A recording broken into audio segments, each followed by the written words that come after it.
streaming. We got our mic going. Got our camera.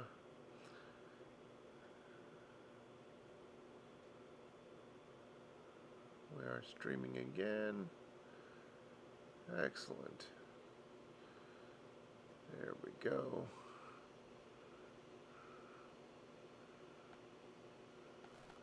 Alright, we are streaming again. Let's get the share icon.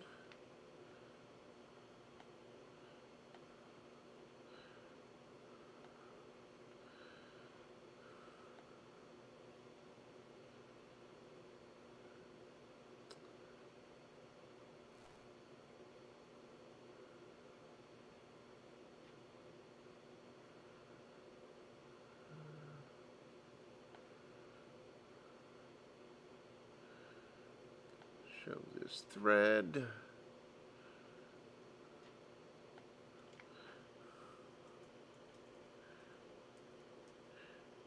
Wait, I have a keyboard I can do this in.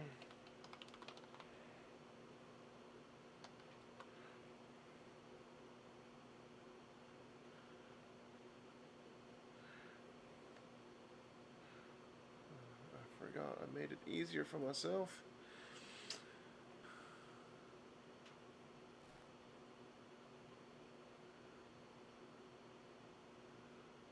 Alright.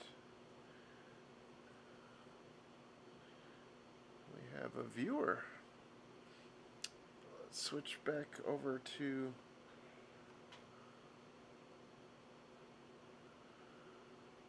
OBS. Alright, welcome to the second combined stream for CircleCityCon, being shared with BSides San Antonio as well.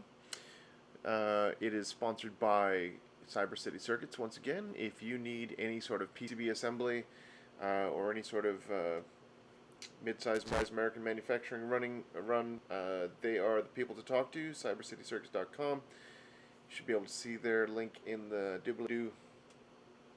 You can also talk to them both here in the chat and in the CircleCityCon 8 Discord server.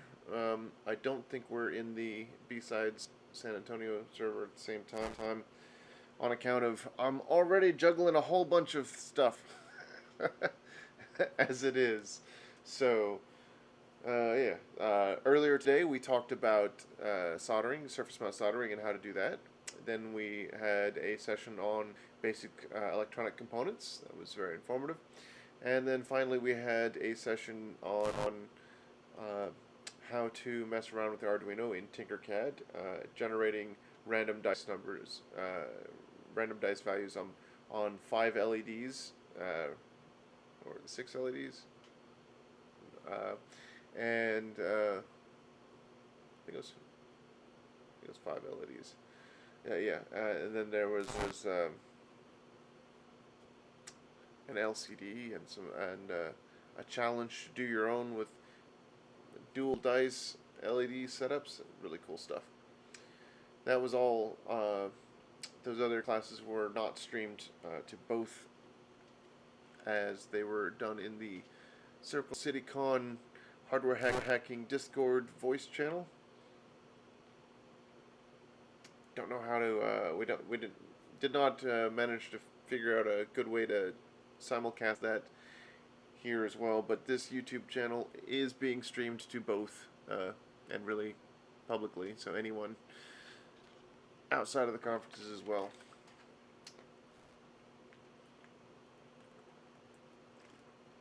All right.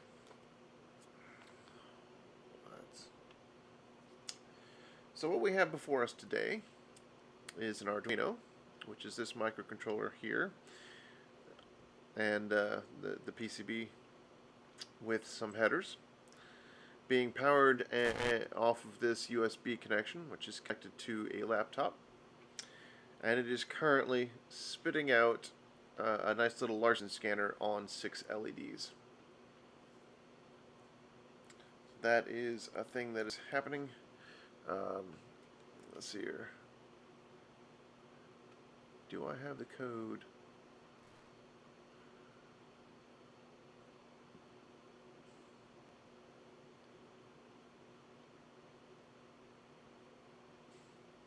Let's see if I can show the code off real quick. Then we'll talk a little bit about how the hardware is configured, and then we will get into how we're going to measure something off this hardware, or several somethings off this hardware, using a couple different tools. As soon as Arduino opens, any minute now.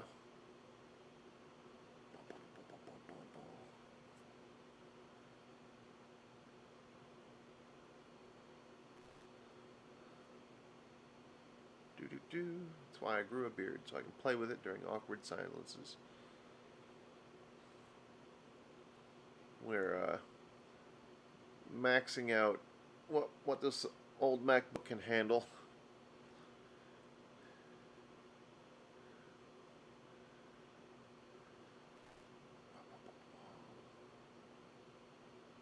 Any minute now. Where's my code? There we are. So let's see here. Will you? Alright, you're showing that.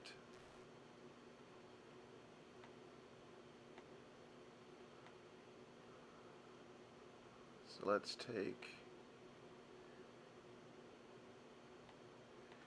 this over here. Come now.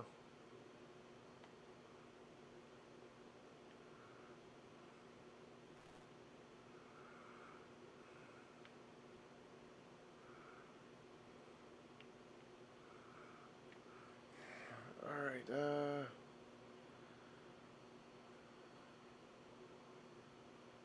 I'm going to close this one. Why is this not showing up over there? Updates are available. Well, good for them. I don't care.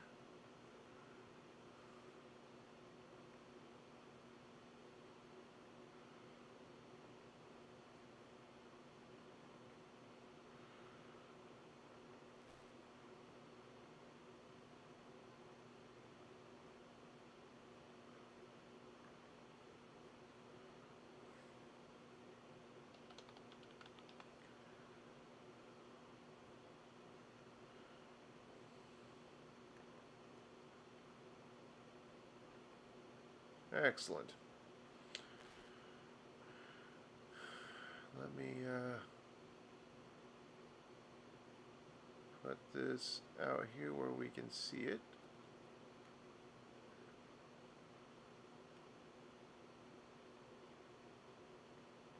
Put it behind our sponsor. Put our sponsor down in the corner where they're supposed to be.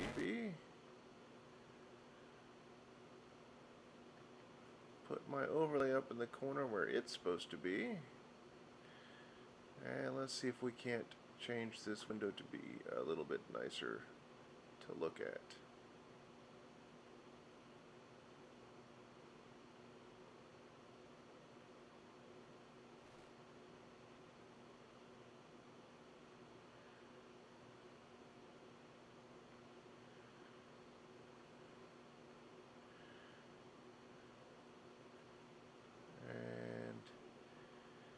Let's see if I can't change the zoom, because that is pretty absurd.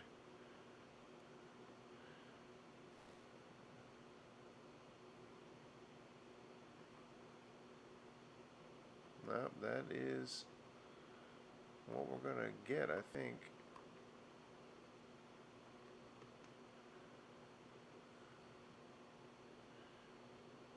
I suppose I could shrink it down a bit. And then we can make this a little bit larger.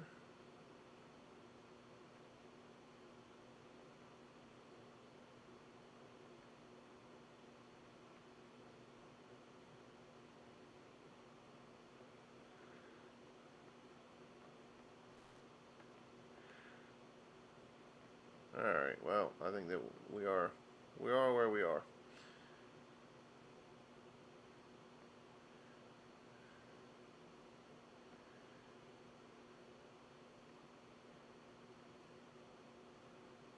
I'm going to close that one. We are not updating as I scroll. That is inconvenient.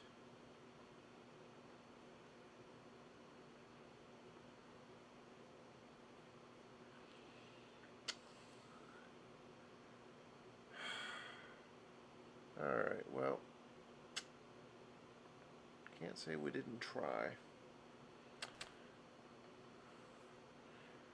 Alright, so that was inconvenient. Let's see here, no comments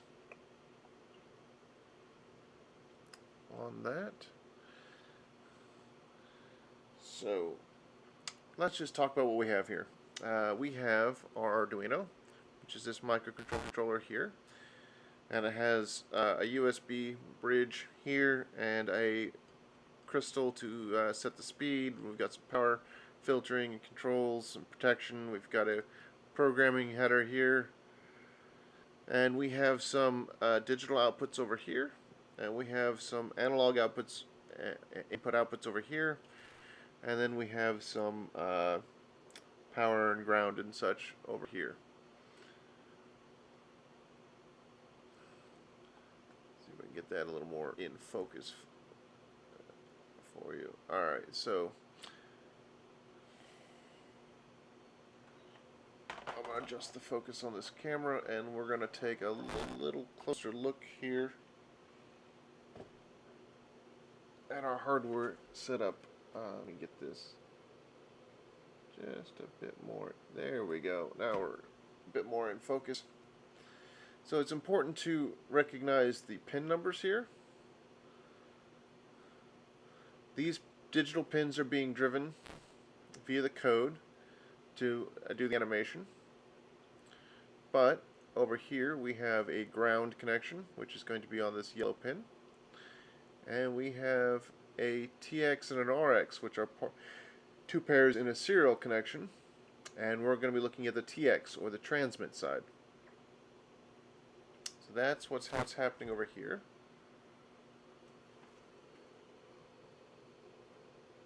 There we go. Let's get that back into focus-ish.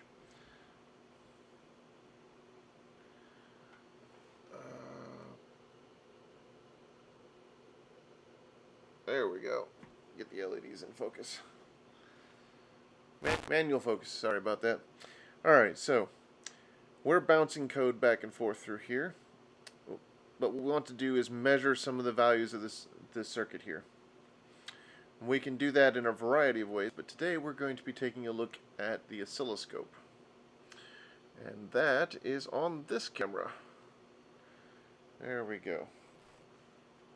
I need to use this keyboard more so that you don't see my arm. Alright, so we're going to be looking at the serial connection on here. The way we have that hooked up, we have our ground wire connected to the ground on the oscilloscope probe. We have our signal wire. There we go. Clamped in here.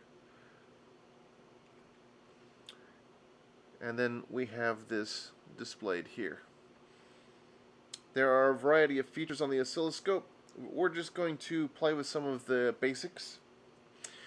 Along the sides here we have some menus where we can adjust the various aspects of the display. This is a context menu that will switch depending on what we're working on. So we can, for example, change the sensitivity of the probe, or whether or not it's seeing a DC or AC signal over here, or we can, mess with our trigger type, which is what we are seeing currently right now. We have our edge trigger on falling, and we'll talk about that here in a minute, and our source for the trigger. And then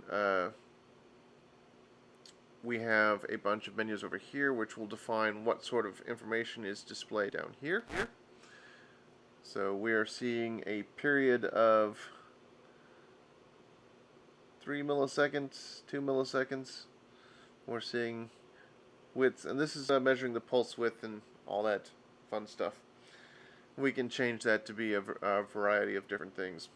You could, so for example, if you needed to measure the pulse width modulation of an LED to see how hard it's being driven, you would select the setting over here, set up the signal acquisition as I'm about to show you how, and or more or less, and then you would be able to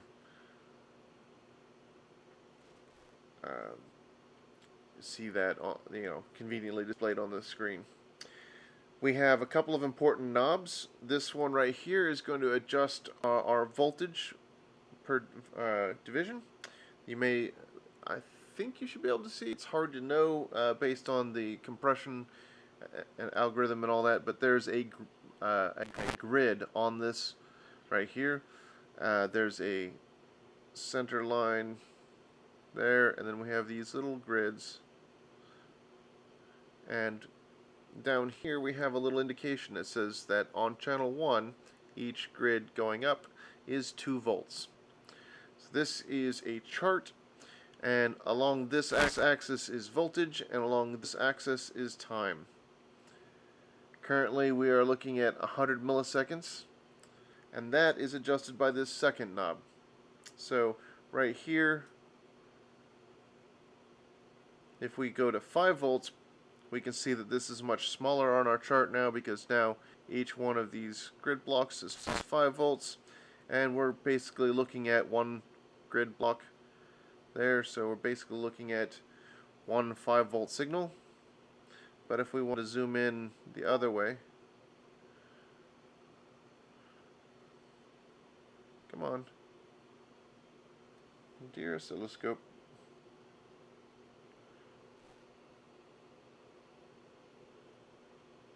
Oh, we're going the wrong way. There we go. Helps if I turn the knob the right way. So now we're looking at 1 volt. So this is all the way up to 1, 2, 3, and that's going off the screen because 4 is there, and we're looking at closer to 5 volts. And then we see a little bit of activity on this. Those are packets of information. And what's happening is the signal's being pulled down, and we're getting some zeros and ones. But if we want to look at these a little bit closer, we need to zoom in on the time scale, and that involves turning this. And you can see we're starting to see more and more information as to what's on screen. So now we can see we've got some dots and dashes. We've got some zeros and ones showing up.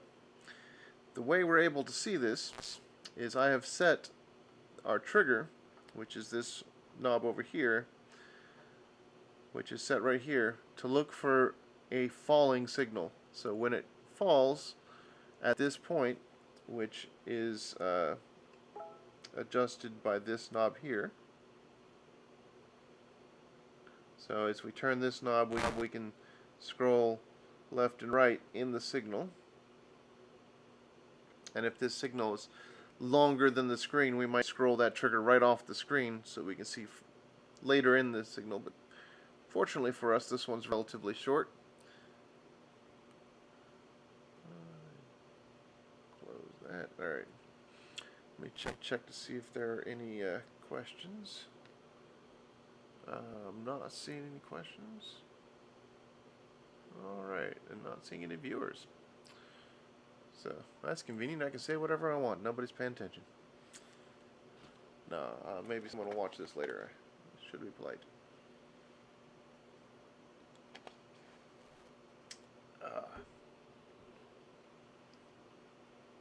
Anyway, on with the lesson. So we have some data here. And one of the nice things about this particular scope is it has the ability to decode certain types of serial data. So we're going to a little bit more about the trigger. So this line right here, as I adjust this up and down, is where it's looking for the line to go below. So if I turn this too far down, you can see this becomes unstable, and it's now shifting back and forth. And that is because we're no longer catching the signal.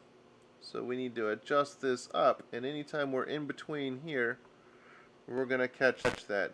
If we want to catch smaller signals, we might be closer to this. But if we wanted to filter out some noise, we might be a little bit further away.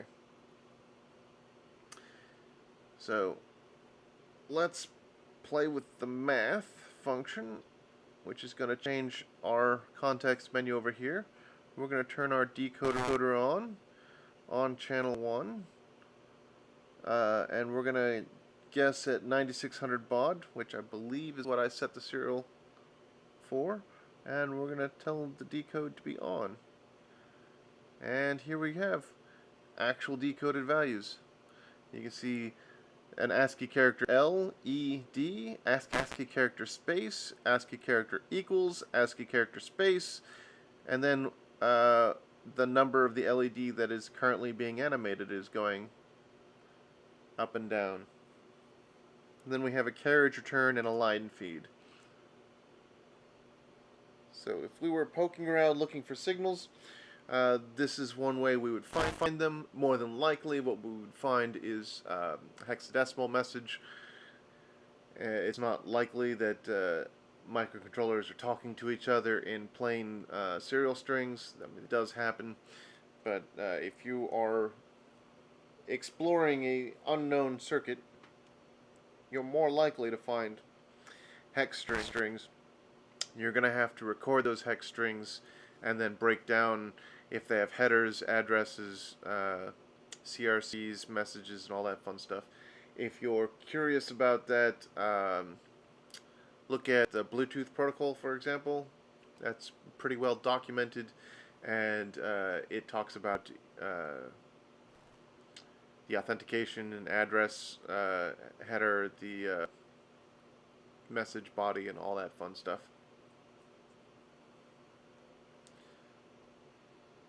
So yeah, that's basically a good use of figuring out what a serial signal is on an oscilloscope. We can also see this directly on the Arduino serial console if we have it set up correctly. And if you're wondering why it all came together all nicely, it's because I did not want to tempt the software demo Murphy's Law and all that fun stuff, so I set it up correctly and was like, alright, we'll just turn it on and talk about why it's set up this way. Here's why it is this way.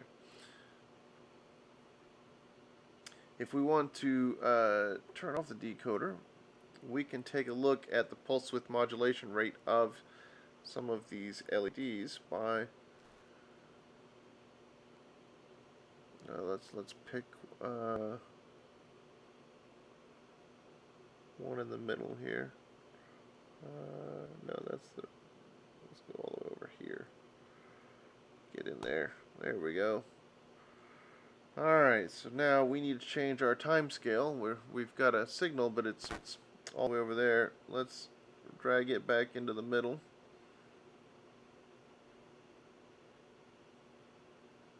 And it's still way too big. Turns out serial data is way smaller than this data. So let's zoom out. Oh, here we go.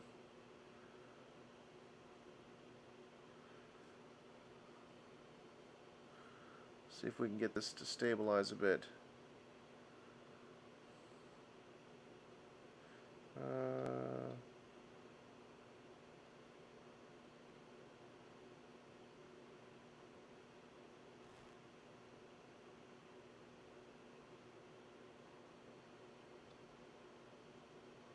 There we go. Now it's only going to update every once in a while because it's currently being triggered off of. Oh wait, I forgot. I got this down here. We currently have it set up here on this LED. So whenever this LED turns on, and we picked this one because it turns on twice, pretty in pretty rapid succession. Yeah, I did not hook up the potentiometer yet. So we can see it turn on and off right here. And here's where we'll be able to measure how long it's on. Its frequency is 4.15 hertz. That's how often it's being turned on and off. Duty cycles, 62.45%. So not a lot of duty cycle there. As it goes back and forth. Alright, not seeing any questions there. Let me see, I can't do that gesture on that trackpad, so I guess I gotta here. Not seeing any questions there. So we're going to talk just a little bit more about aspects of the oscilloscope. So we have multiple channels on this particular model. We can plug in more connectors and see them. You'll notice there are different colors here: yellow, blue, pink, and looks like a dark blue here. As we plug in more of these probes and hook them up to things, let me grab one. There. Set the keyboard down here. Oh, come on.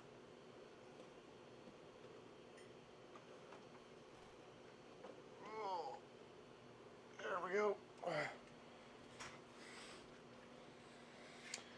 Let me grab the blue one. Oh, I will surely not kick that with my toe later. Surely. Right after this stream, you're gonna hear a scream. It'll be me accidentally forgetting that I had done that. Alright, so let's see here. We're gonna need a let's get ourselves another probe. Let's put it on this other signal. Let's connect our ground up. So I'm going to connect another ground here, and then we're going to connect to this other signal. Now, nothing's happening. And that's because I haven't turned this channel on yet. So let's turn channel 2 on. Alright, right here, the probe 10x. There's a spot on the probe itself where you can slide between 1x and 10x. It's slid to the 10x. So we want to make sure that, that matches. And then over here on 2 we have 200 millivolts, which is too small. So we're going to switch that to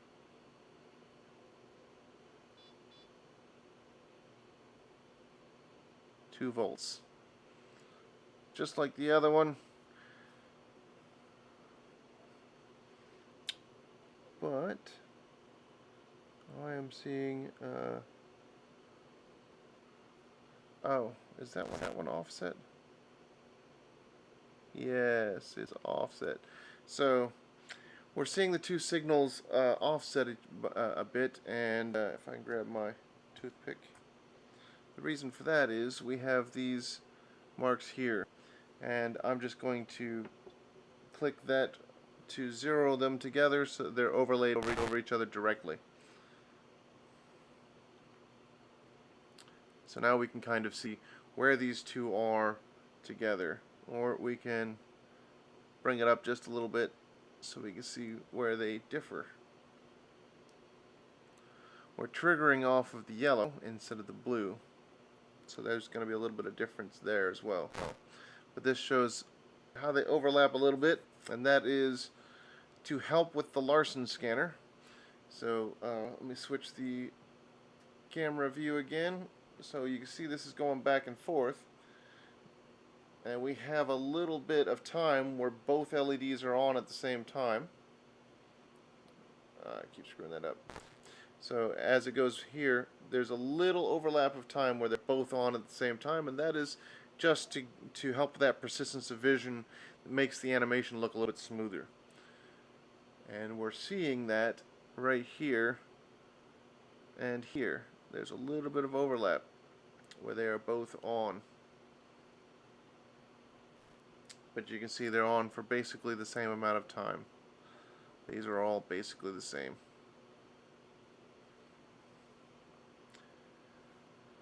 So anyway, we use this knob to adjust our voltage up and down. We use this knob to adjust our time left and right. We can click them to zero them, to quickly set them to 0, 0. If we want, we use this knob to change how sensitive the probe is in volts, as seen in the grid. We use this knob to change how sensitive, how much each grid block shows in time duration. So let's zoom out a little further, and let's look at a much longer timeline. And you can see it's now slow enough that we can actually watch it paint that. Let's move that up just a bit so we can see, and we can watch it refresh as it goes across, because now we're going so slow it's taking 500 milliseconds, or a half second, which in oscilloscope time is a long time. Here, do I see any questions? No questions. Alright. Well, that's a pretty good overview of messing around with these knobs to see a thing. Zooming in, zooming out, all that fun stuff. Let's take a look at a multimeter instead. So let's switch to this view again. I'm going to turn off channel 2 and take a couple things off the table here. We don't need to have all this hooked up.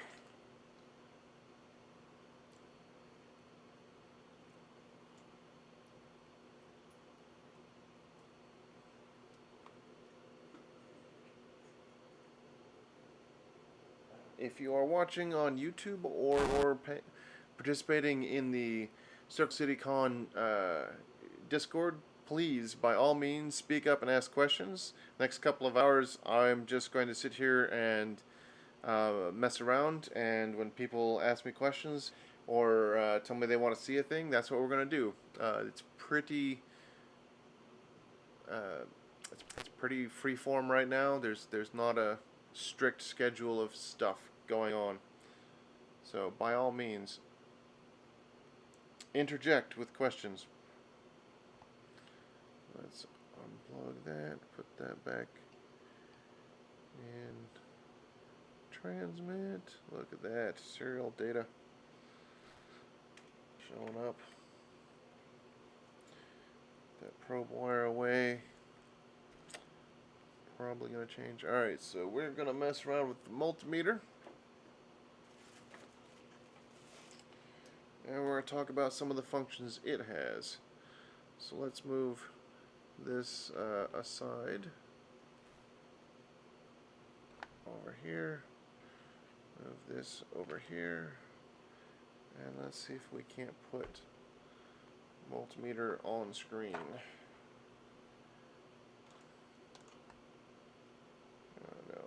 You to be there. Alright.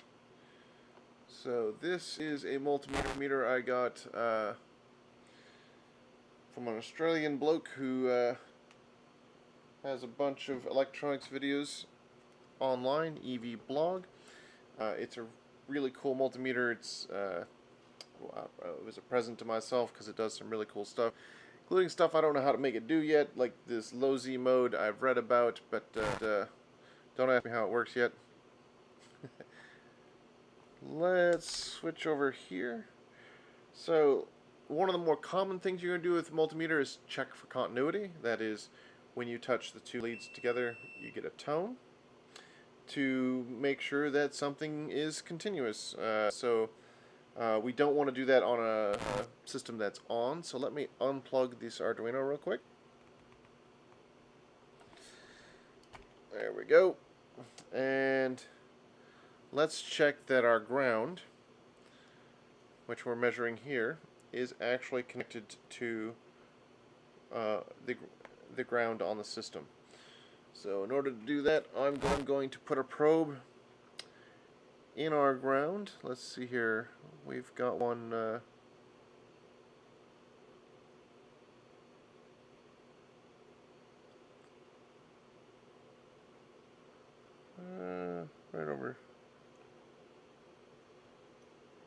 right over here. So I've got this inner ground over here, and now I'm going to touch over here, and sure enough, we have a good ground. And that's a very common task, something I do all the time when I'm debugging hardware. One of the first things you want to do is make sure you have a solid connection, because a loose connection or too high of a resistive load on there are commonly problems, and when you find that and clean it and put it back the way it's supposed to be, why, suddenly things start working better. This particular mode, and you want to check your multimeter's owner's manual, because they're all different and they have a whole bunch of different functionality, arrayed in different ways and accessed in different ways. But this particular one has 4 spots for probes. Let me move this so we can see the bottom here. We have this primary one, we have a primary common, and then we have 2 fused amp meters over here. So if we want to check current, we're going to need to be in one of these. And one of the cool things this multimeter will do is allow you to check current and voltage at the same time. Again, I don't know how to do that. I just read it in the owner's manual. I was like, well, that's really neat. I haven't actually tried it yet. But you can also measure temperatures. So you can remove both of these leads and plug in a temperature module, which I have right here.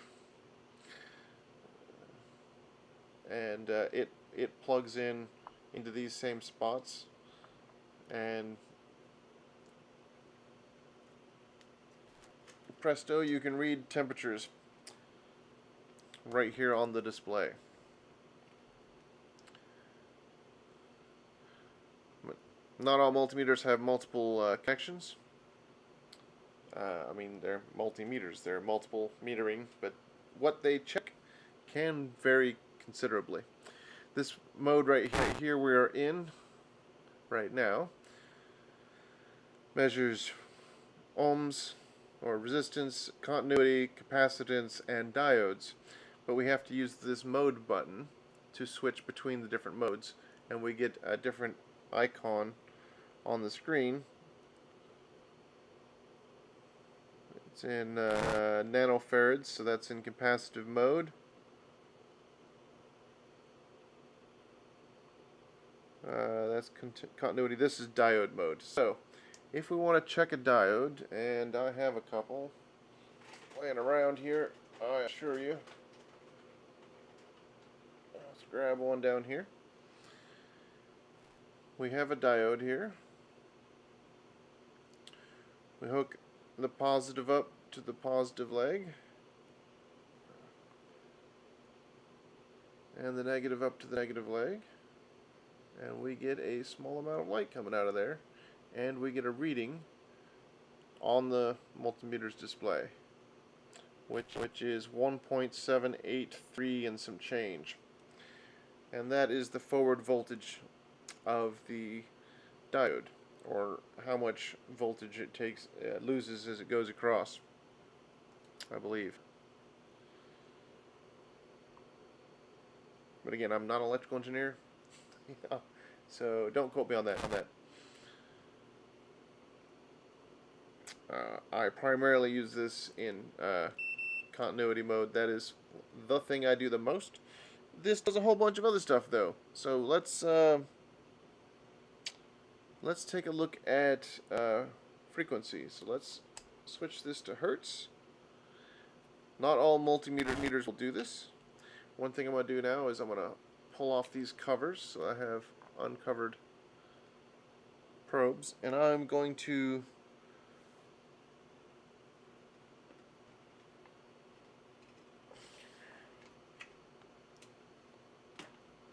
very carefully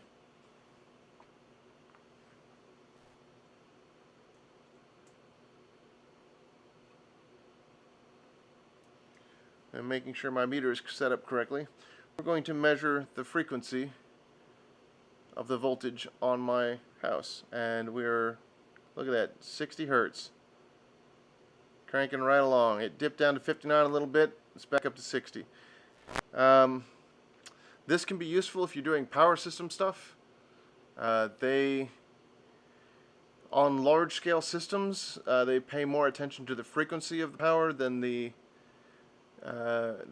some of the other characteristics you might think, because as you add load to an AC signal like this, that frequency is going to dip. So if we were to leave this on long enough and someone on my street were to turn on a really heavy load item like an electric dryer, or several people were at the same time, you might see this dip a little bit briefly before the circuitry that powers this neighborhood detects that and ups the current a little bit. So that is a cool measurement we can do. We can also switch it to volts, and we want to make sure that we are in AC. So it was in DC mode, and I'm sure you can't read the screen too clearly. I apologize, but video compression being what it is.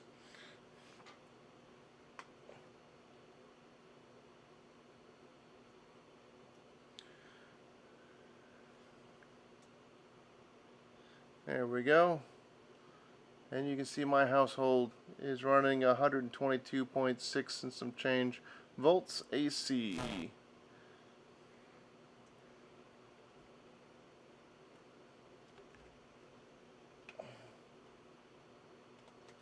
Alright, plug all that back in. But we can also change the mode back to DC, and we can measure this battery. So if I measure the battery, we can see we're at 1.5759 volts on this AA battery. But if we measure this little LiPo battery, we have 3.037 volts on this little coin cell. So that is another thing you can do with your multimeters. Check your voltages, make sure they're good. So for example, if you were having problems with an appliance, you might check to see if the voltage is good. One of my multimeters,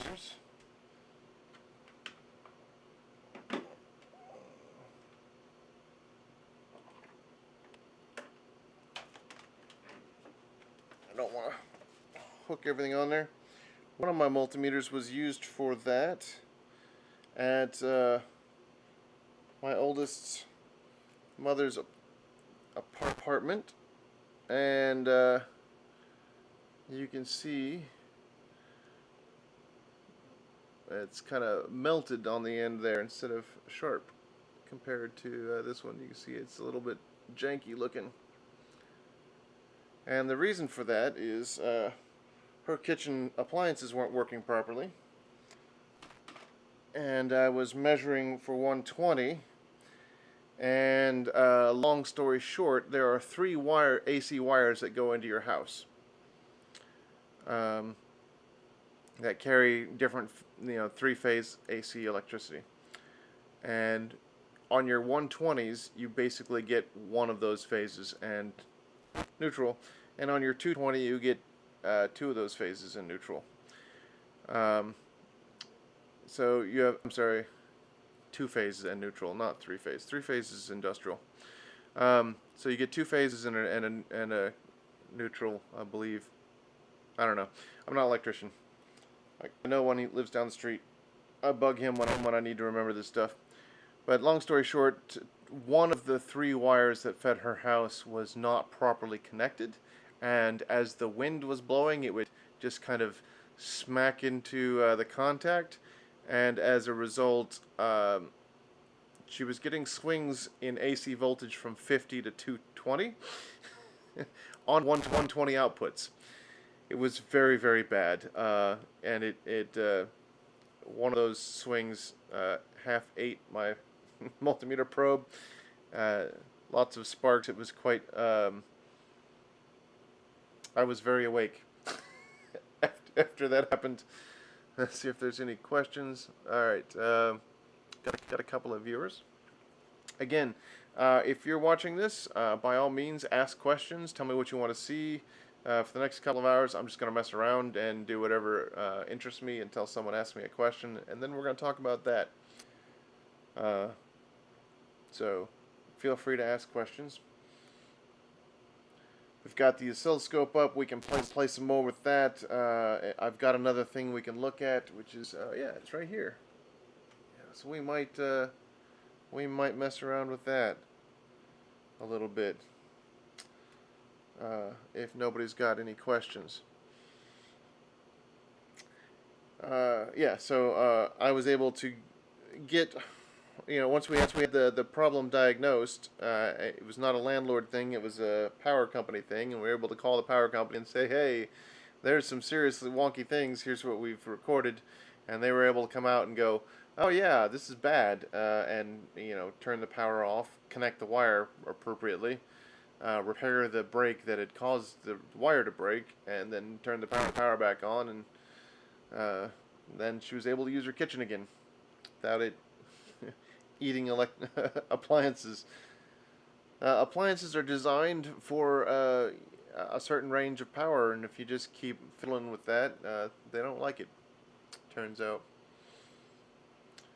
Alright, yeah, so this one will measure voltage, it'll measure frequency, it'll measure temperature, it will measure resistance, it will measure capacitance, it will measure current in amps and milliamps, and all sorts of other cool stuff.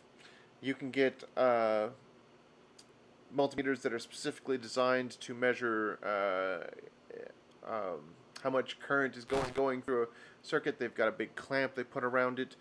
Mechanics will use it to see how well your battery is performing when it does a cold cranking test. So if your battery is failing, one of the things that they'll do is they'll clamp a special multimeter on there, they'll connect it to power and ground, they'll watch your battery voltage dip as that big, thirsty starter motor begins pulling power out of it, just in massive amounts of current, and if the current doesn't get to a certain point, then the battery is too old and it needs to be replaced.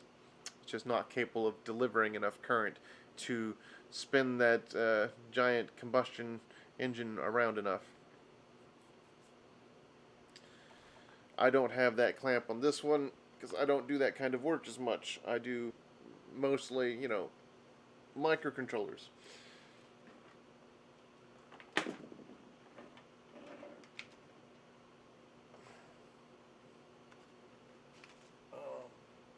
Making a mess.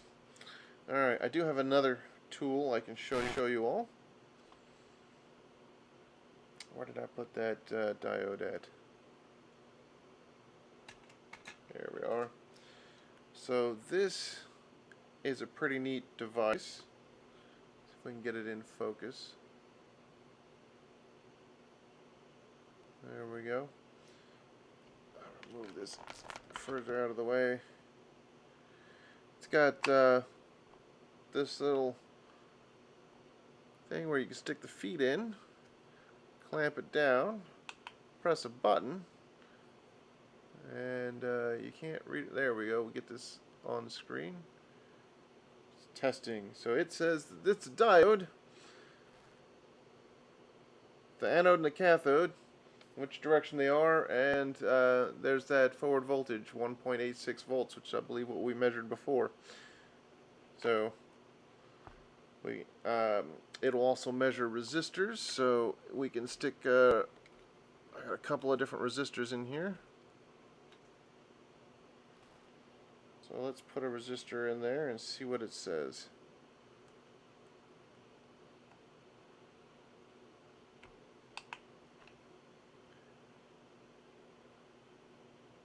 Oh, did not read it. Let's put it all in the same spot. See if that get the feet in the right spot helps.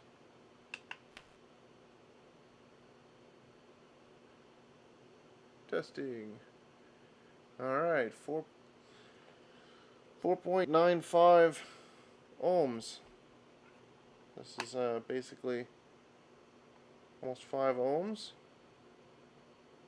It's 4.7 that's running a little bit hot.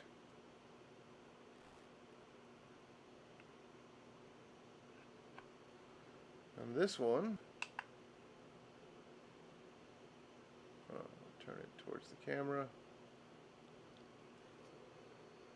15.3 ohms. So that is a quick way to measure various electronics. It was, I don't know, 15, 20 bucks on Amazon. Pretty cool little tool for when you don't want to mess around with that. It will also tell you transistors, where the base and emitter is, and all that fun stuff. Does some really cool stuff. So let's unplug this and unhook all this. Actually, I might use this ground. I'm going to put this over here for now.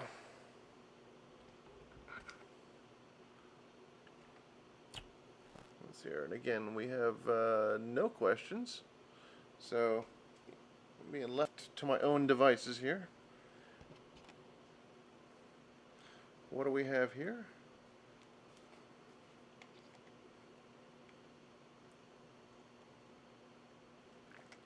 Let me see if I can change the depth of field on that camera real quick, because that is too shallow.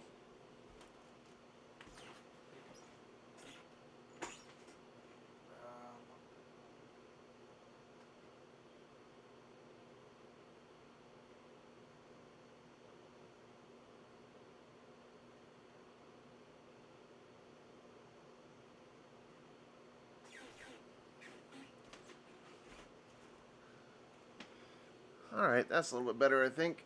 We can see a little bit more. So what we have here is a remote control with a wire sticking out of it. And if we hit a button, you can see that we get a little bit of purple light out of that infrared. Oh, seriously. There you go. You see that purple light?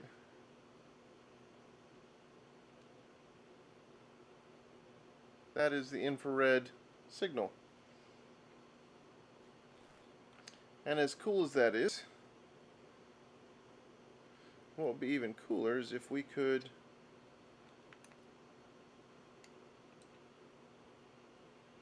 let's see here, read those buttons. Let's see here. Do we get yeah, now we're getting a little bit brighter. Let's read those button presses on the oscilloscope. So let's switch views. Well, no, let's hook it up first. I need to hook up my ground. They're just plugged into the battery ground. And I need to hook up my probe right here. This wire that you see sticking out here has been soldered to the LED, so that one of the legs of the LED. So, oh wait, put that right there. So, nope, can't see that either. You can see it back here. All right, let's stay right here. So we have 2 legs on our LED, and we've soldered a wire to one of those legs so that we can get access to the signal outside of the unit. We're going to switch over to our oscilloscope.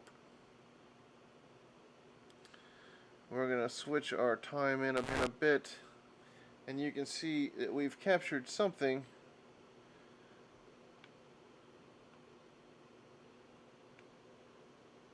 Right? Let's do single. Are we getting a signal on here?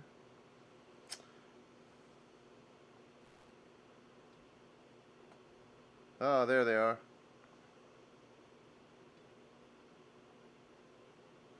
So let's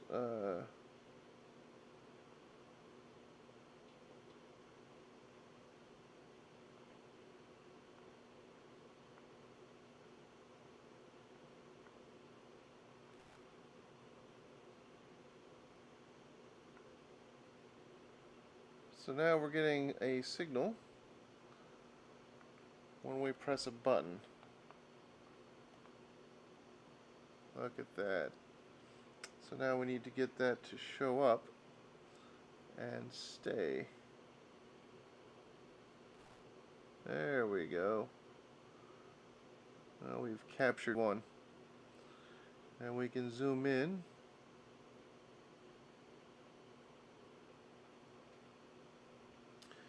So we've got kind of a header here and then some information. So if we press different buttons, we should see that same header, but different information down here.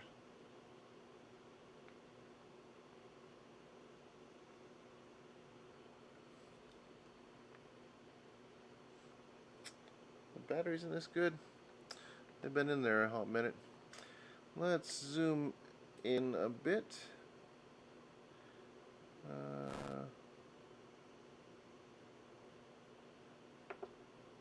Maybe not that much. There we go. Let's move our trigger so that it's in there. There we go. Now we're getting our... the first class I took on the oscilloscope is called Twiddle and Scratch, for twiddling knobs and scratch your head, and twiddling knobs and scratch your head. So we can see we get a little bit of data.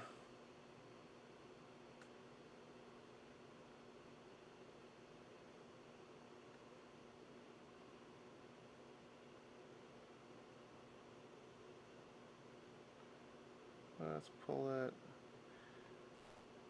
So it looks like when we're holding it, we get a brief flash of data, and then we get a bunch of these header blocks.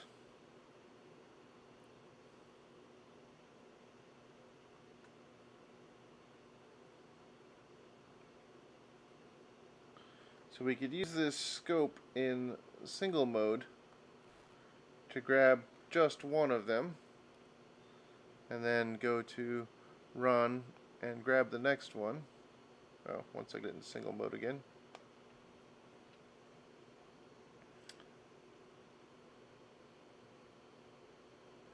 And from here we can kind of figure out where the zeros and ones are.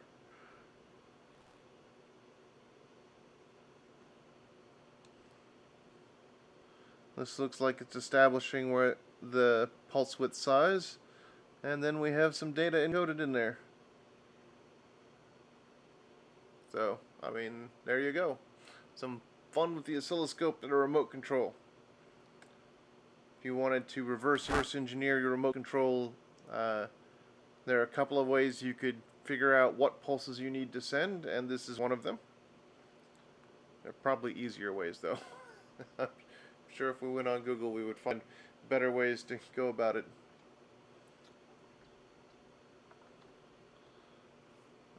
There's the power button. 1, 2, 3, 4. Look at that. 1.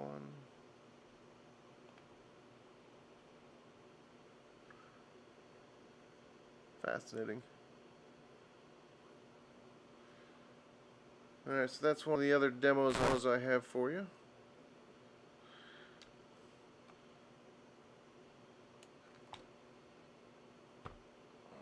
pull that out, put that back over there with the Arduino.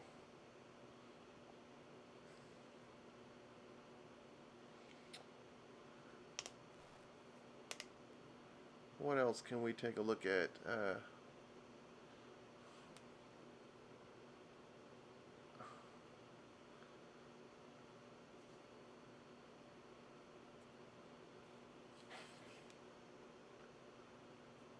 What else? What else do you want to see? I have another remote control we can take apart and mess with. But it's basically... Oh, you know what? We can do the surface mount soldering demos. I will have to reconfigure for that, so if you want to see something else measured on the oscilloscope... Hey, Ben, I have a question. Yes, please. Could you show me how a voltage divider works? How a voltage divider? I don't know if I have one, but we can probably put one together out of stuff I've got.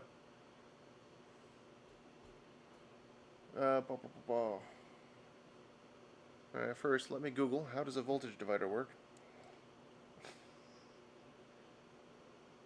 Alright, ooh, my dad's resting. For those of you who don't know, he had surgery on his arm, and he's healing up.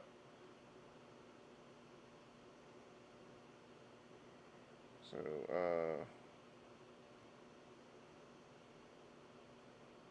voltage divider.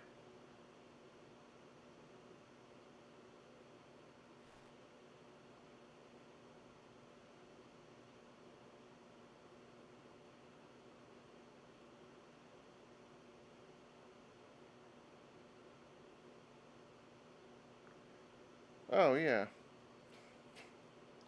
Basically what a potentiometer is. Well, it's an adjustable voltage divider. Oh.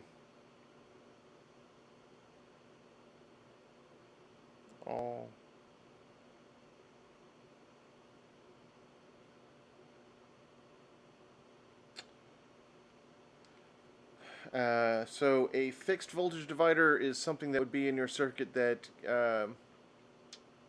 gives you a fraction of the input voltage. So if you have a power regulator, it might spit out 5 volts, but you might need only 3.3 for your microcontroller or your sensor or whatever, and you might use a voltage divider for that. But I actually have one on here, so let's I don't know if I'll need the ground or not. I don't know if we'll do this on the scope or not. Well, yeah, actually, let's do that. Let's do this on the scope. Alright, so let's get ourselves a ground.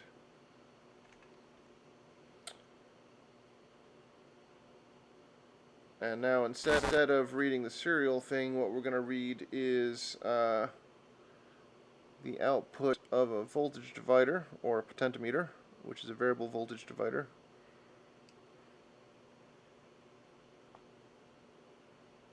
And let's take a quick look at that on camera. So what we have here, and it's not doing anything on the code right now, but we should still be able to read values off of it off this scope. I do have a version of this code where when we turn this knob, which unfortunately blocks the camera when I do, when we turn this knob, we get a different speed here. So we use this potentiometer, which is basically an adjustable voltage divider.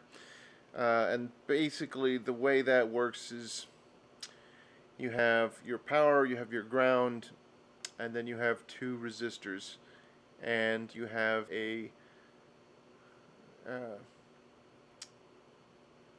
wire that comes between those 2 resistors, and that's your output. So we have a power here, we have a ground here, you know, red and white, and then we have our blue wire, which is in between the 2 resistors. And as we physically rotate this knob, we're changing how much resistance is on either side of that that center. So there's a continual strip of resistance material inside this knob, and as we physically rotate it, you know, if there's 10% of it over here and 90% over here, that, you know, there's a I guess, you know, 1 to 9 ratio. But if we put it in the middle, it's a 1 to 1 ratio. There's 50% on each side, etc., etc. So as we rotate this, we should see on this a different voltage.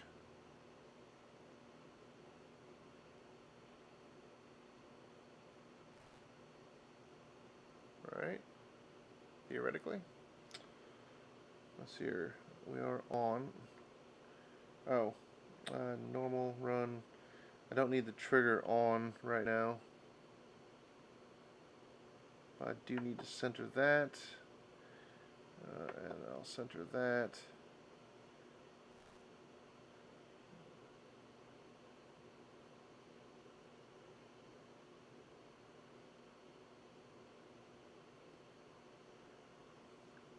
We are not getting a signal at all. Well, let me make sure we are.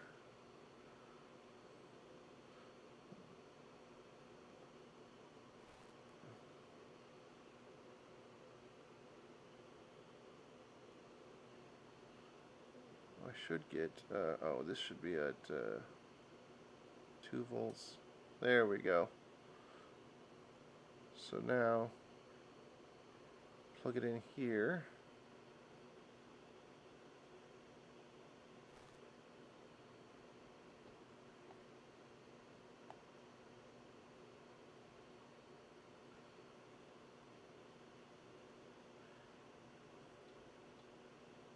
There we go. So as we change this, we can see the voltage we're getting out change as well. So here we have dropped it basically down to 0, and then the more we turn this, the more voltage we get back out.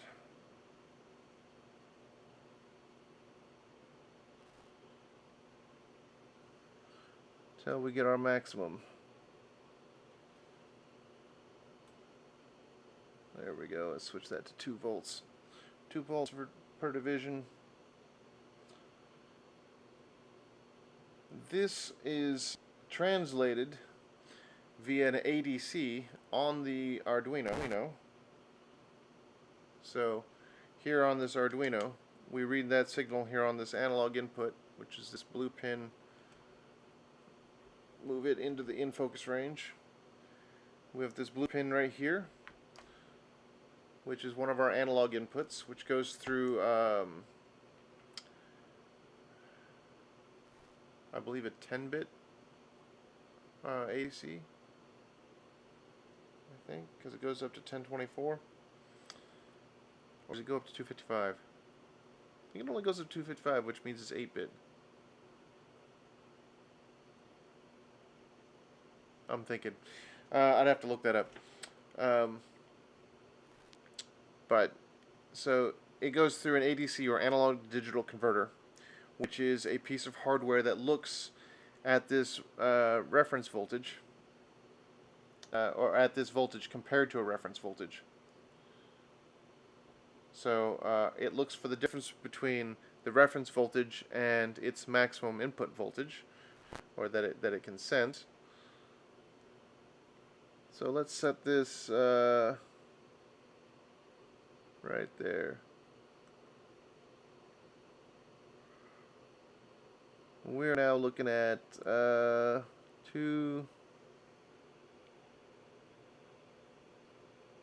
3 volts. No, I'm sorry. 1.1 volts. No, that should be around 3 volts. That should be, yeah, that should be around 3 volts.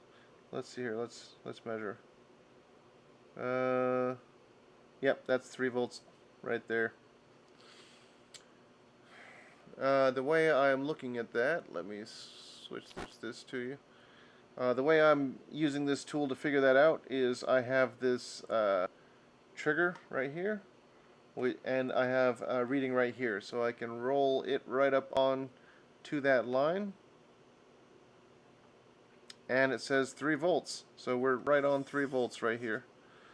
So we've adjusted this to 3 volts. So if we have a reference voltage of 0 and 3 volts here out of a possible 5 volts, then that's going to translate that to a number between 0 and 254. Whatever is that 3 volts goes to, and that number, that digital number between 0 and 254, is then something you can deal with in the code. So does that is that a decent overview for you?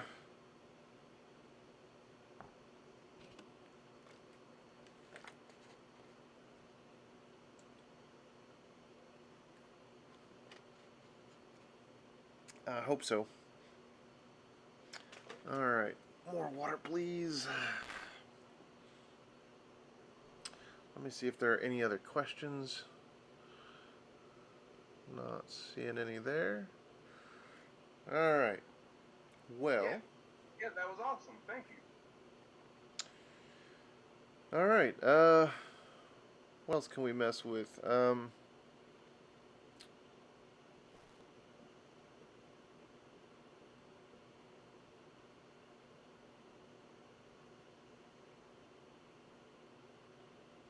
Oh, you know what I want to mess with? While I'm here, I'm going to unplug this Arduino.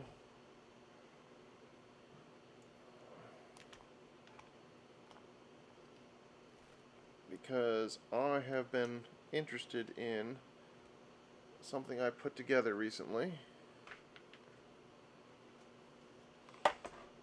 And I have a hunch, but I haven't sat down to play with it. So we're going to play with it and see if we can figure something out. So I'm going to unplug this USB cable. Plug in this one. Oh! There we go. Now, oh, got the area in the way. Let's switch camera views real quick. You can see what we're looking at, and then we'll start playing with it. So what we have here is a really cool LED sculpture that I picked up on Amazon for I think $18 and did a live stream build. Took about 2 hours and 15 minutes or so. You can find that on my YouTube channel here and figure out some of the techniques I used to make it. But what's cool about this is we have these 2-leg RGB LEDs, and somehow this thing is talking to the LEDs and telling them what color to be over nothing but power and ground. And I would like to figure out WTF. So what we'll do is we'll see if we can't find a good ground on here somewhere. And see if we can't find a good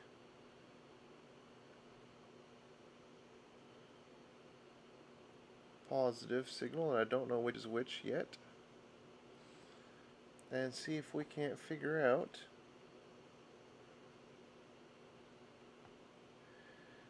how this is being driven to a color. Oh yeah, so now we are seeing signals. We got something.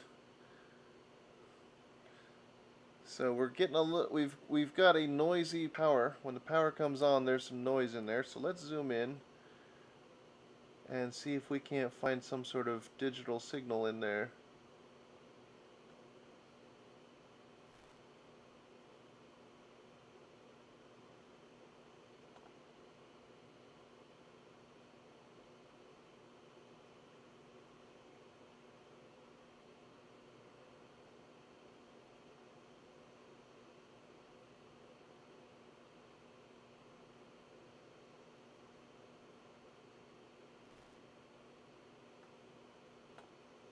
Or maybe it's a frequency.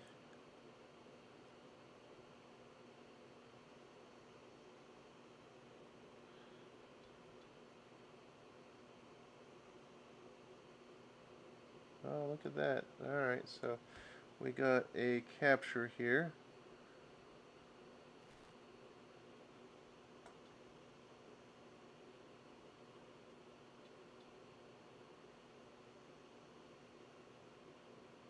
There we go, we got another capture.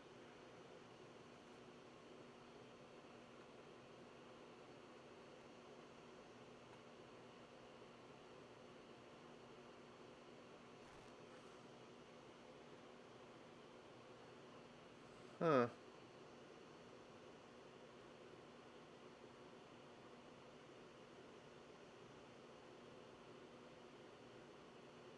Well, there's something in there. What it is, I don't quite rightly know. If y'all have suggestions, by all means.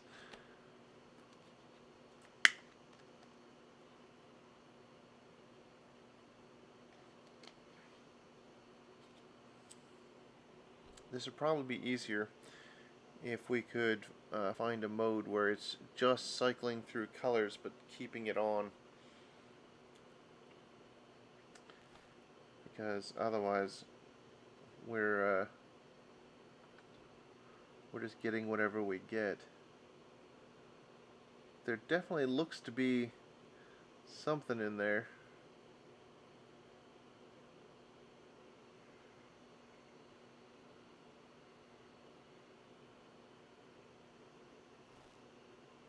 There's more than just power.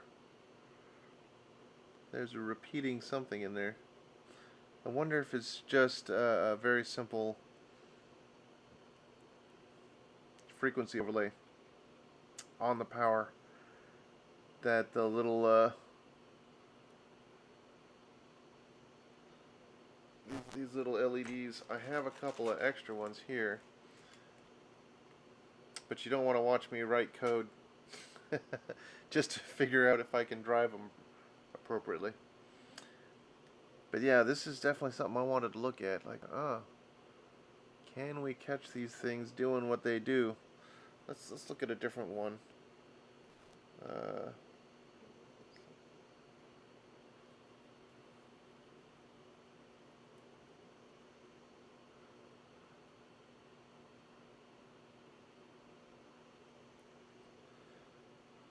Actually, I think that goes down there. Let's grab this up here.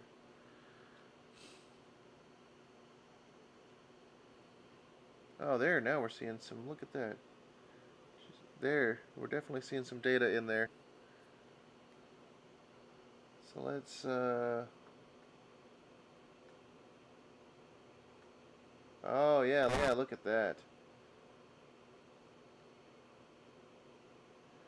So let's see if we can't get our trigger into that mess. Oh, look at that.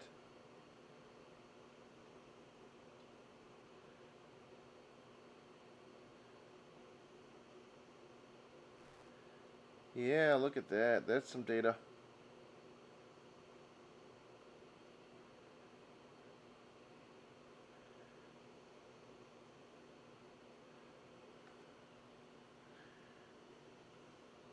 Ooh, how cool is that? Let's zoom in.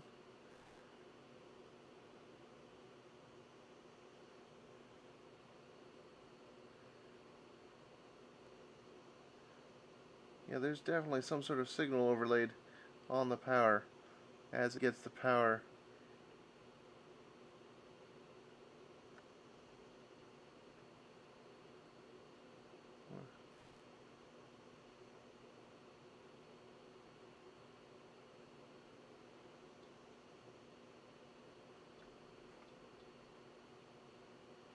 Look at that.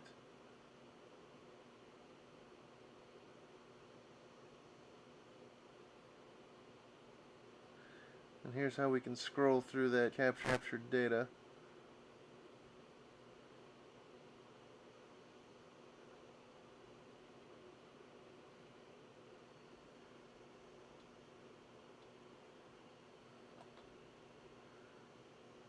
Fascinating.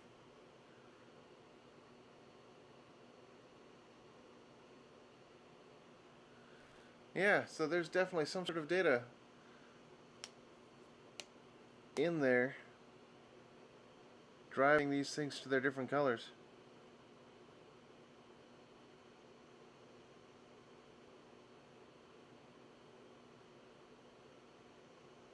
How cool is that? Alright, yeah. Well, if there are no more questions, I think we can. I'll just do some surface mount soldering. Show you how that goes. I will need to reconfigure my cameras a bit. A couple of them. The oscilloscope camera is going to become an overhead camera. Yeah, and we can move the extreme close-up camera back around, and we need to put the oscilloscope away. That is so cool. Alright, so that was fun to look at. Turn you off. I'm going to switch to this. Let's go to this. Nope, let's go to this camera. There you go. And we'll just kind of show this off for a little bit while we mess around with things. Oh, I need to get all of this out of the way.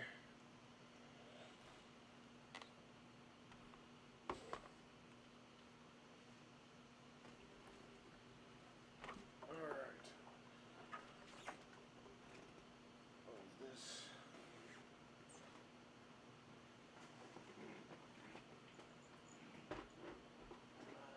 There for now. Man, I got a mess to clean up after all this.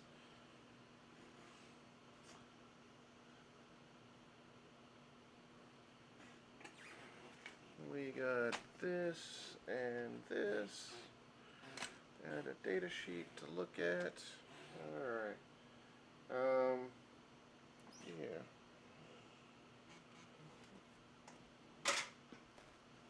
That very painful thing. Alright, so let's here. We need to change the tips on the soldering iron. Oh, I need to move this camera. So we need to pick you up. Yes. Flip floppity. And we need to put the legs back into stand-up mode.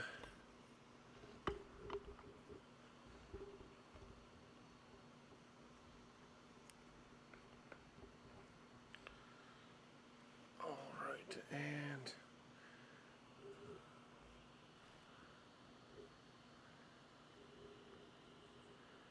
we'll just go something like this for now.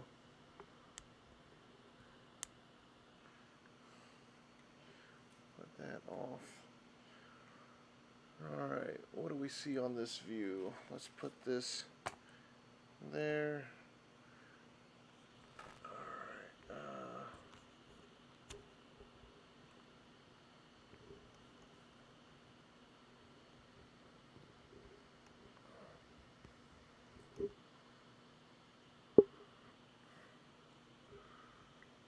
Alright, so you can see what we're doing there. Let's turn that off, put it over there.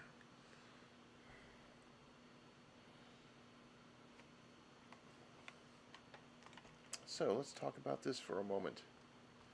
This is a very cheap solder demo project that we picked up on Amazon a while ago.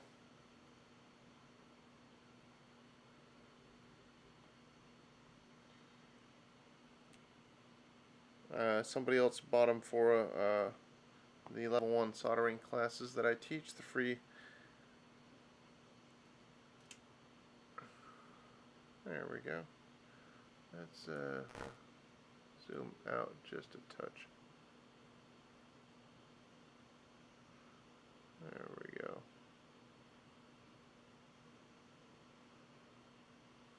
That's good. So, the idea was that we would teach these at classes at our free workshops, but they are in no way practical for that, unfortunately. Have had one student finish it. It took him 2 days at the conference. They're just not a very beginner-friendly kit. But what do they do? As we can see, we have 4 blue LEDs on the outside that are flashing brightly. We have one center LED on the inside that's flashing relatively quickly.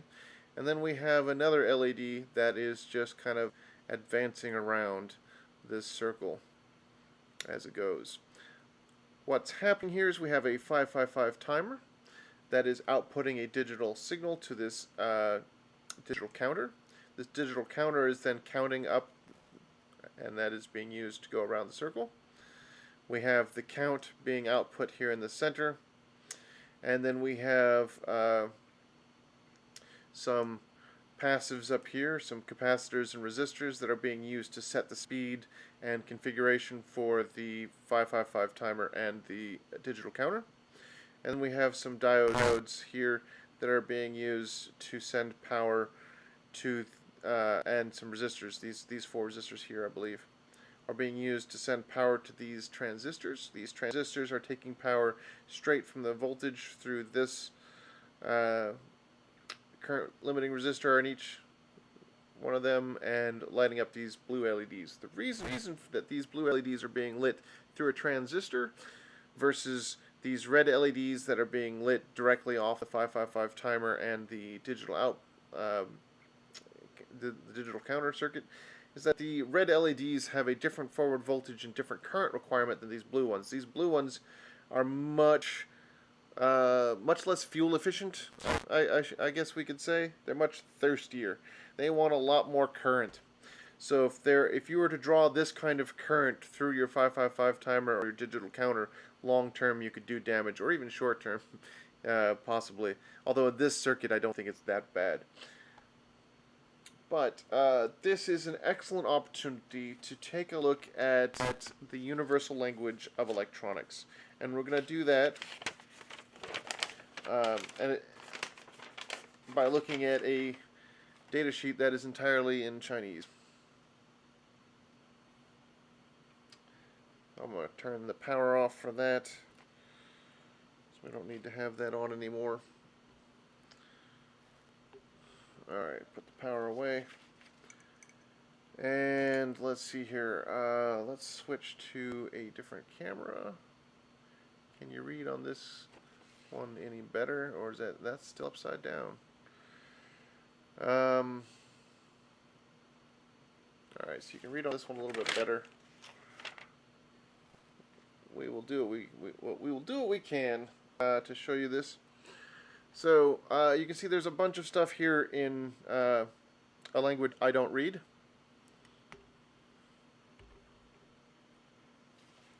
And as a result,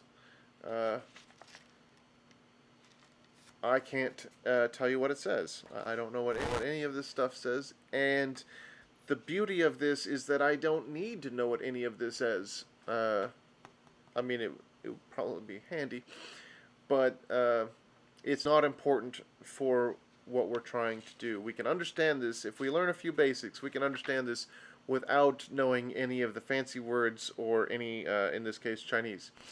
So if you know the basics, you can figure out how to do, how to understand, a data sheet like this without necessarily understanding the technical terms that are on the page, or the technical descriptions that are on the page.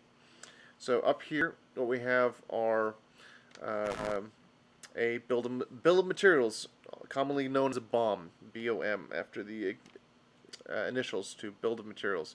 And we have some designations. We have C27, C28, these are capacitors. We have 0805, this is a very common size for surface mount components. And we have a number 2, and we have 2 here. And then we have this D1, D2 through D11, we have number 11 here. So from here, from context clues, we can figure out that we have a 0.1 microfarad capacitor of this size. There are 2 of them. We have these LEDs, there are 11 of them. this size. We have these LEDs that are 4 of them, same size. We have these diodes. Yeah, I think those are diodes that are there. Yeah, they're labeled diodes. They're an LL34, which is a package I was not familiar with, but it is because I don't know what that package name is. It's these round things, and they are miserable. They roll around because they're round. And I will never put them on a kit for beginners, so don't have to worry about that. We have some transistors. That's what the Q is, and they are SAT23. And those are SAT23 is this. Let's see, get this on screen. There we go. This package here, we got 3 little legs. Or if I switch to this camera, can we? Yeah, let's focus. There we go. That's a SAT23 package. So we have all of our materials listed here and how many and what size they are, and we've got their values over here, and that's going to help us figure out what's what. But the most important thing, the thing that really is going to make it possible for me to assemble this, even though I don't understand the Chinese at all, without having to bug Real Sexy Cyborg and say, hey, how much for you to translate this for me?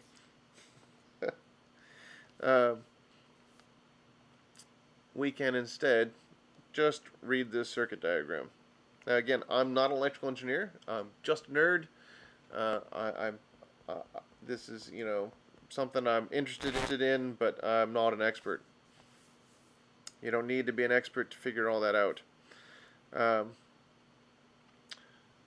What we have here is our 555 timer, and we can see that there are some resistors here and a couple of capacitors here. We have a current limiting resistor and a diode here. We have a ground, and then we have a connection out to our counter. This counter has a clock input, and we have an output from here. That output is that center diode that's flashing quickly, and every time it goes on and off, this thing is going to do its thing. And then we see over here we have a common output here, which comes up and around, and we'll take a look at that in a moment. And then we have 10 different outputs, Y0 through Y9, 0 indexed. And these come out to these current limiting resistors here, and then to these individual LEDs, which then are all tied to ground.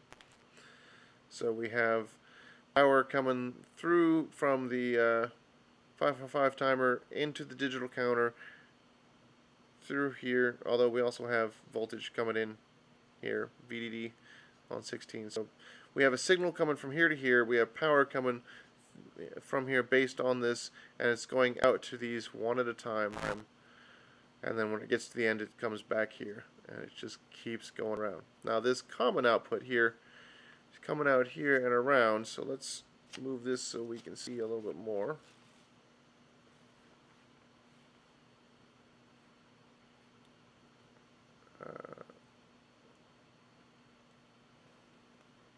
See if we can get this all on screen for you. There we go. So the common output comes up and around, and it comes to these 4 diodes, and these are the round ones that I mentioned. And the reason we have that is we don't want any voltage leakage coming back to damage our other components.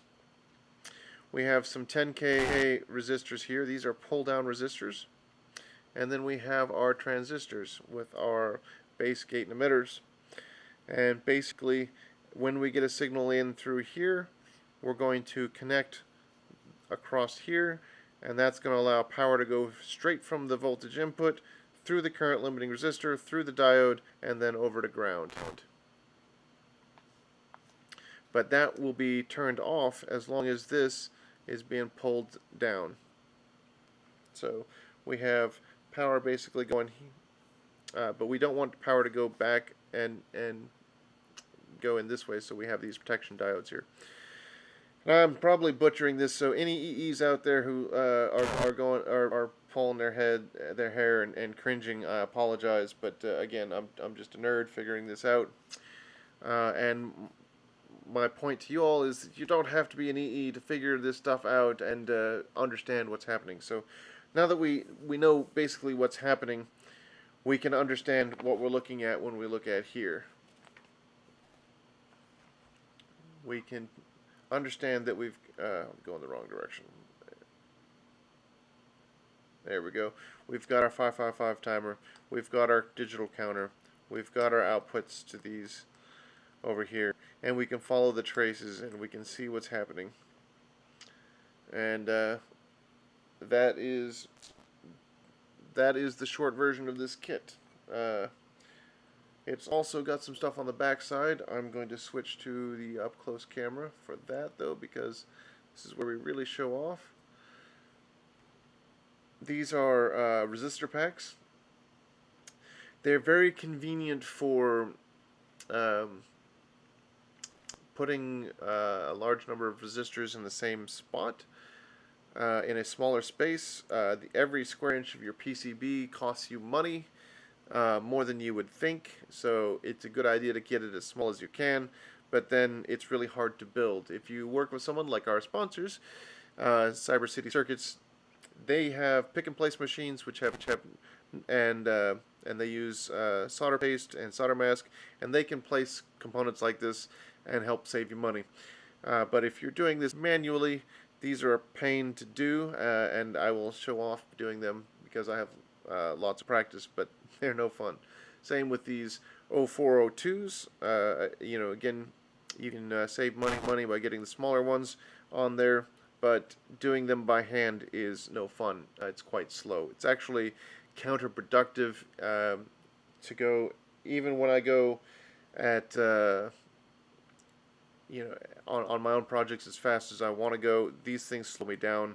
I really don't like anything lower than 0603s. 0603s are a big enough pain in the butt, but these I just have to slow down too much for them. This is the smallest that I prefer on stuff that I'm prototyping, but you know, obviously stuff like this is much easier to assemble. That said, we're going to be dealing with a bunch of 0805 stuff.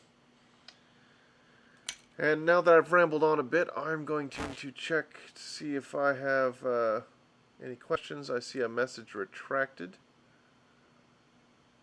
So there's no question out there. I don't see any questions related to this in the hardware hacking chat. There's an excellent conversation on a project someone wants to do for scoring competitions, which I think is really cool, and I will probably dig into that later. But for now, let's switch to this camera. Let's get some stuff out. I have one that I've already started a bit on. Don't worry, I've got others. We can start from scratch if you're interested. One thing I need to do, I have this standard tip on here, which I was using for the through-hole class earlier. But if I try to solder this small stuff with that, I'm going to have a bad time.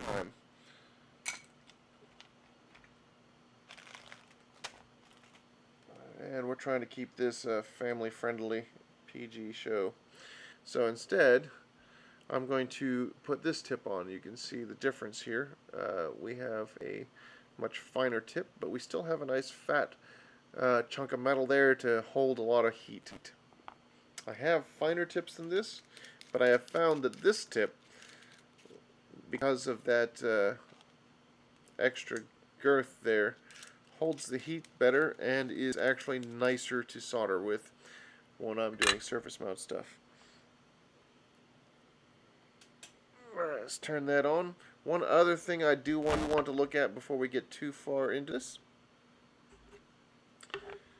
is the size of the solder. So if we look here, this is the solder we're going to be using. This is the solder I used this morning. And let's switch to the soldering, the super close-up. So we've got that versus this. So it is significantly smaller. Now, the advantage is we're going to get into much tighter spots with it. The disadvantage is it's not going to have as much flux inside of it, unlike its larger brother, or sibling. Oh, we got a nice shout out from our sponsor.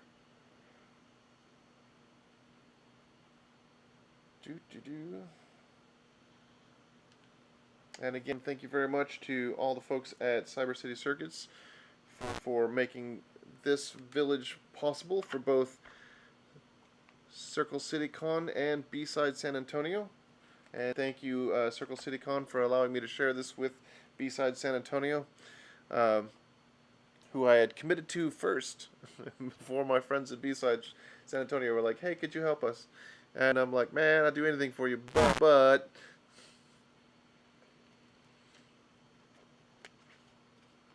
I am already booked on that day. Alright, let's switch to the wider view. I will do some of these on the close-up for you, but it's a little bit harder to keep everything on the close-up camera. It's easier to do this here. Let's see here. Can we zoom in a little bit more? Yeah, let's zoom in just a touch more. There we go. See if we can't get that.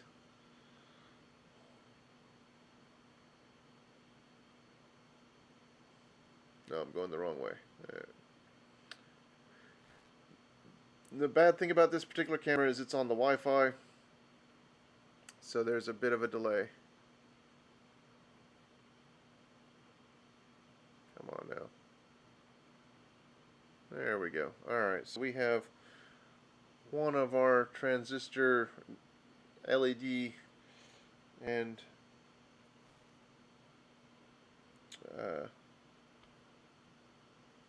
diode, LED transistor and resistor combos are already set up. Now, if you were here for this morning's through-hole soldering workshop, there are some differences between soldering for through-hole and soldering for surface mount. One of which being that Goldilocks amount of tinning is much, ever so much smaller. You basically just barely want to wet the tip of your iron. Man, there's a lot of cat hair on here. So let's see here. Let's start. See, we've got all the passives. We've got all of that. Let's start doing around the circle, shall we? So we're going to get some resistors out. We are going to take a closer look at these diodes real quick because it is very interesting how they differ from the larger ones. So let's get where'd that big one go? Let's get that big one over here. Let's switch to our close-up camera again.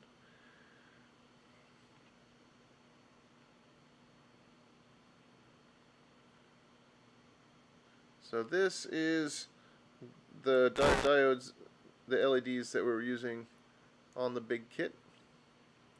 These are the LEDs we're about to do. They are a little bit smaller. Just a little bit smaller.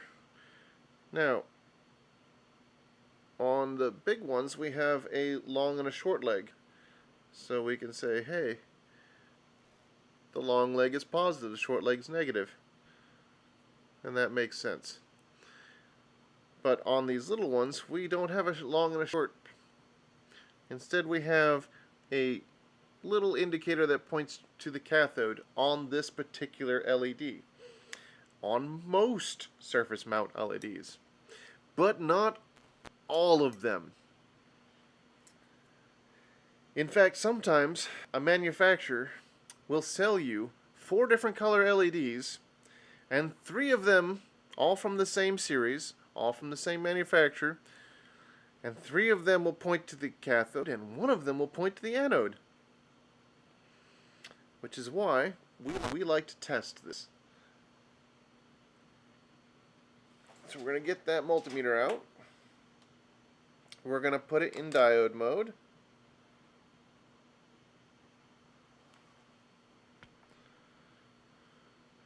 And we're going to check, is this the cathode? And we're going to do that by basically touching the 2 there, and look at that, it lights up. We're going to try the same thing on this one. Now, if the video compression isn't killing it, if we turn this one this way, you should be able to see there are very, very minute green marks there.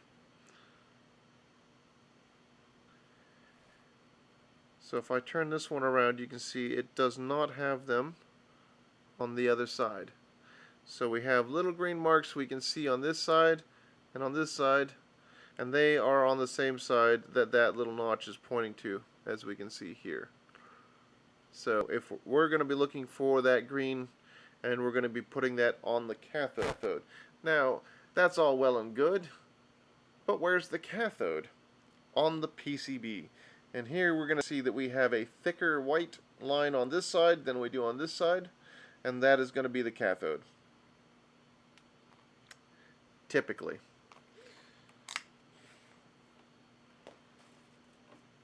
I'm not responsible for the people who've done it wrong, or the LEDs that are backwards.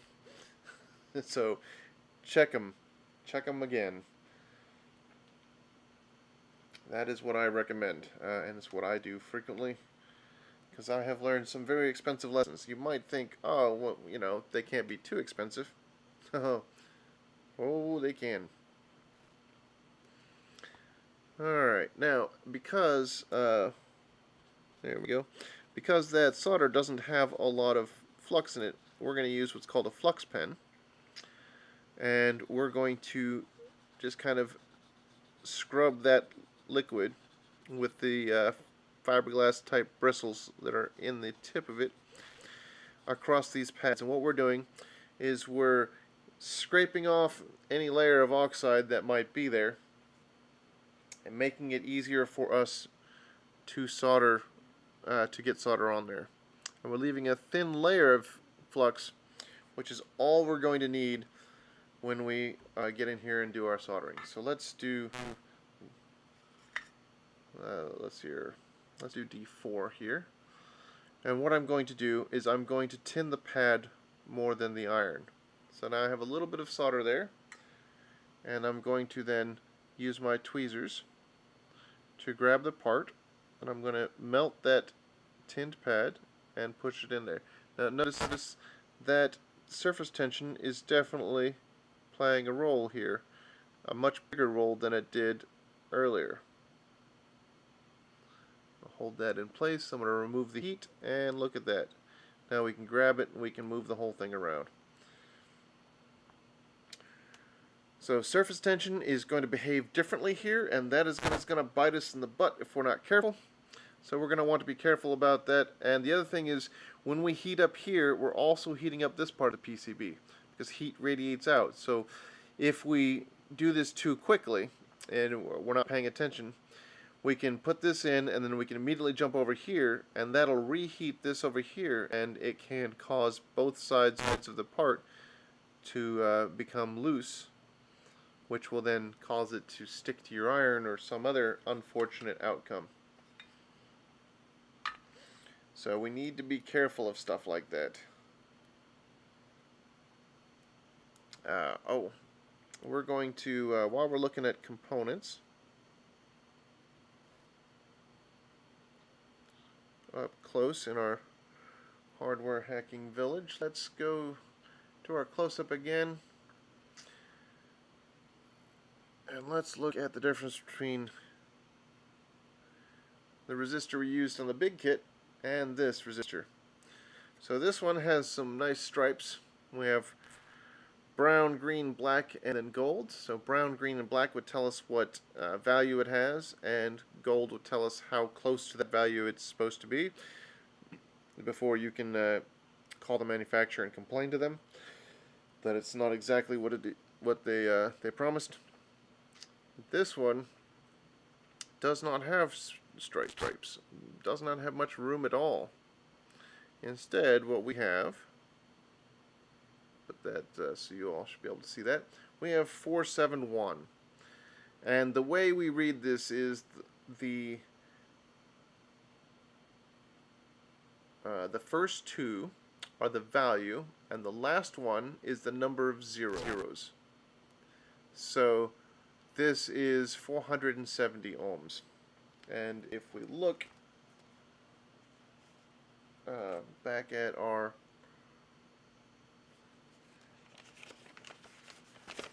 wiring diagram,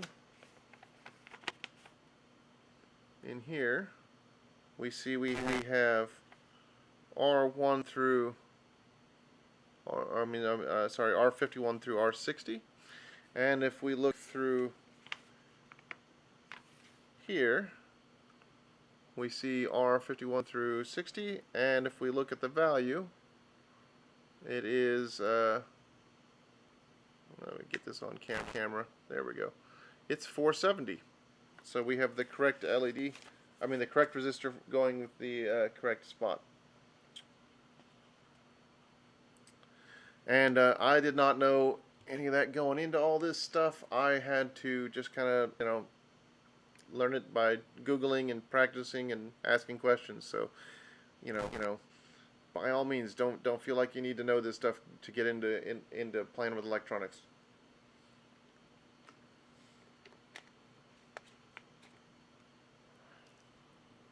All right. I'm going to check to see if we have any questions on YouTube. I'm not seeing any questions there, so we're going to go back to our surface mount soldering demo.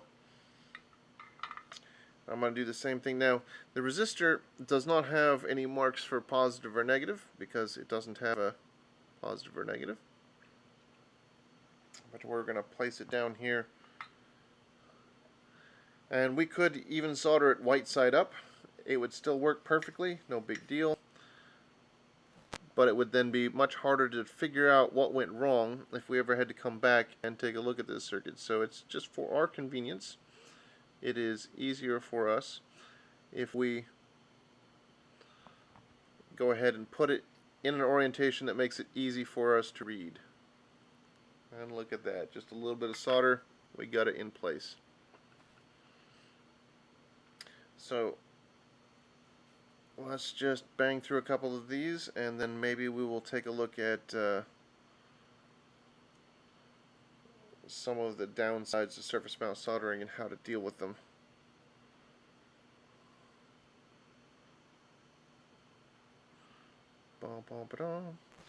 So once again, I'm going to tin the pad because we want this to stick to the pad. If we have too much tinning on the iron, the part is going to stick to that tinning on the iron, and when we lift up, here's a bad thing. See how it's sticking up? So sometimes you gotta put your tweezers on there to push it down. That's called tombstoning by some people, or stovepiping. And it's a function of the surface tension of that liquid solder. It just wants to lift it up a bit because it can. So let's try on this pad instead. Let's see here, we want that side. So melt it with the heat, put that in there, push it down.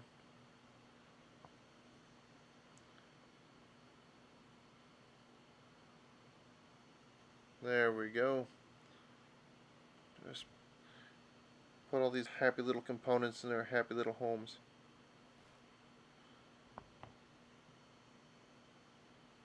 So you notice I'm using the edge of the iron still, not the tip of the iron.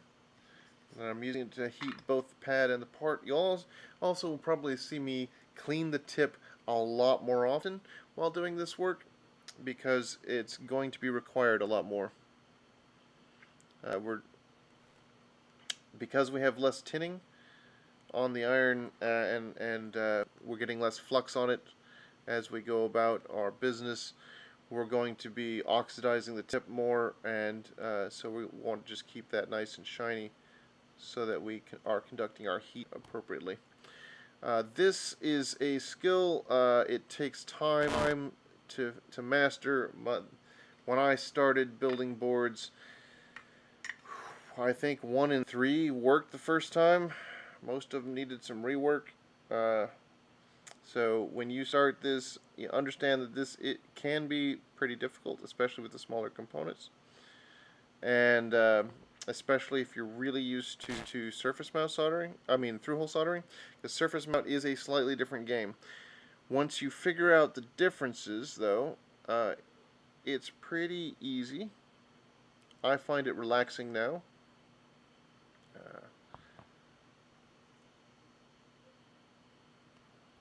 And it's just a lot of hand-eye coordination. You get really good at soldering with your left hand, or your right, or your non-dominant hand, I should say, because you're gonna do a bunch of that. Because you just can't get in at the right angle otherwise. Alright. I like to try to keep the heat in my right hand, which is my dominant hand, as much as possible.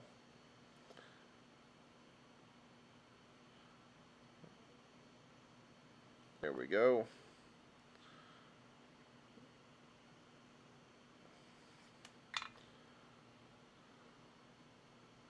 It's really easy to mess these up. It's really easy to make them look good and not have them actually work.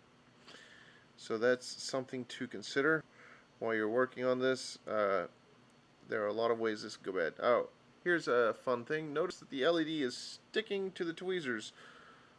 There's just a small amount of flux or something, just enough that it wants to stick. So that's one of the reasons why I have the toothpick on my desk, so that I can grab it, knock it loose, hold it down, and then I will clean my tweezers off just a little bit. Alright, let's slide this in over here. And again, feel free to ask questions if you want me to do another demo. If you want me to get the oscilloscope back out, this is entirely for you all. I'm just entertaining myself till someone asks a question, and then we will help you with whatever you need help with. So no new questions on Twitter. I mean on YouTube. So we're gonna just keep going for a while longer. It's 4 o'clock, so I'm probably going to finish this, I don't know, 4:30, 5 o'clock. Been streaming for a couple hours. I do need to mow the yard at some point today, and gotta go up help my dad fix the lawnmower. Their mower's got a bent pulley on one of the blades. It's got 3 cutting blades, and one of them is cutting wrong. I just had it serviced, so it's not the blade itself. All of those are brand new. So something in there is at an angle. I told him after I cut the yard last time, we're going to have to take a look at that. So we've been working on it. Aired up the tires. They were not aired up properly. That helped it steer a lot better, if you believe that. Oh, let's see if we can do something cool here. So this one is at an angle. I'm going to heat up this otter. And I'm going to try to nudge it in there and see if you can see this surface tension grab it. Alright, yeah, see how it pulled it in? And now I just want to straighten it up. Then release the heat, let it cool back down. You notice, one thing you will notice is that I try to go quickly. This is one of those scenarios where leaving the iron for a long time can have very undesirable effects. So speed is kind of helpful. So while you're practicing this is one of those ones where if you notice you've spent too long, you've kept your iron there too long, you might just want to give it a moment to cool down, let yourself relax a bit, then come back and deal with it in a moment. Because rushing it is just going to make things worse.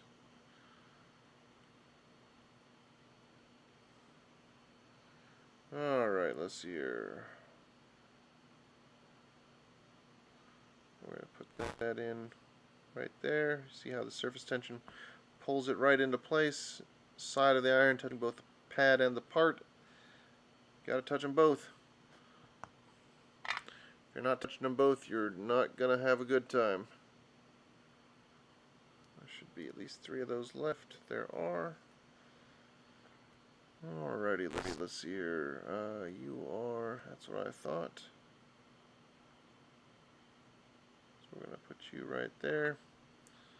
Now, I do have a friend, Thingmaker Q, who likes to pad both, who likes to tin both pads before she solders things into place, and I think that method is slower, and she thinks it's faster. And at some point, we're going to have a race. And I'm actually just really looking forward to seeing her again. One of the few people I think who teaches this my soldering workshop in a way that I'm entirely comfortable letting her handle the students. A lot of people leave out a lot of important information, but she does not, because she's a pro. Excellent hardware hacker, very cool friend. Someone I met at DEF CON at the Hacker Summer Camp, although I will not be going there this time. I have too many people in my life who are immunocompromised and absolutely cannot afford to get something that causes a further damage to their hearts. And so I will wait till next year. I think next year I will have a better grasp on whether or not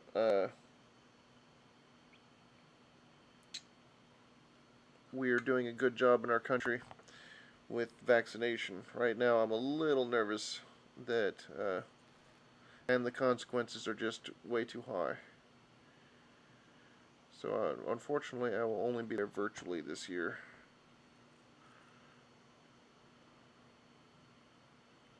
There we go. And last diode on this.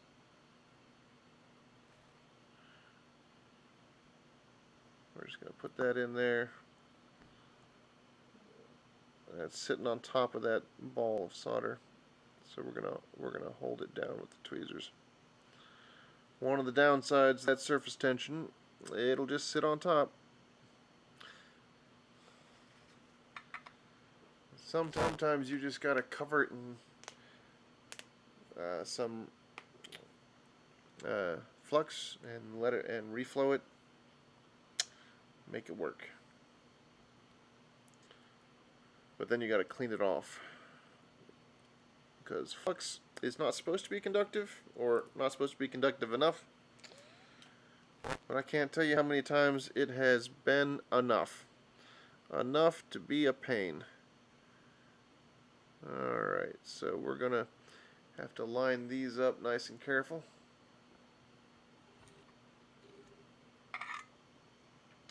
I'm gonna do this corner.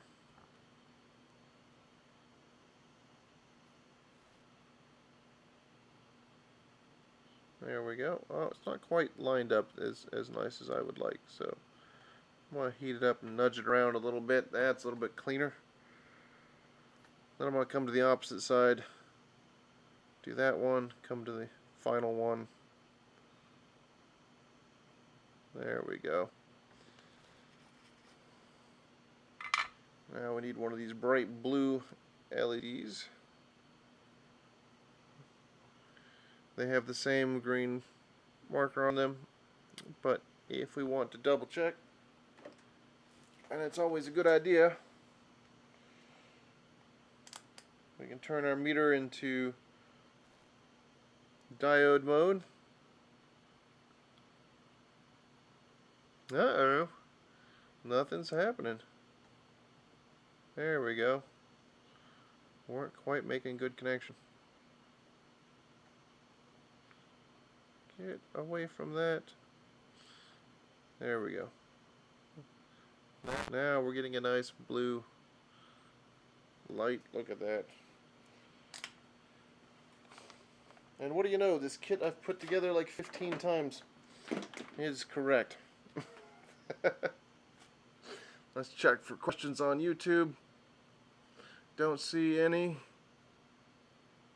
So let's keep going.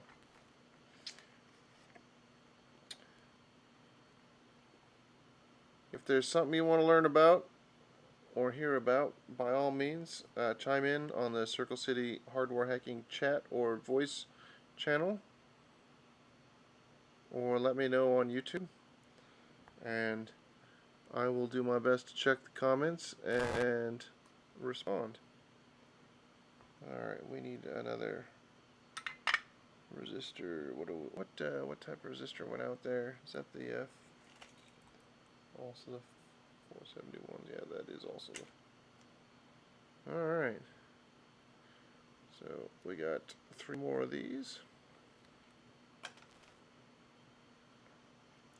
Let's switch to some close-up action. That should be over here somewhere.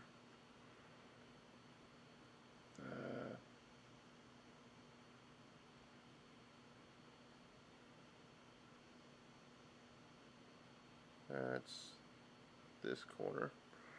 Let's come down. There we go.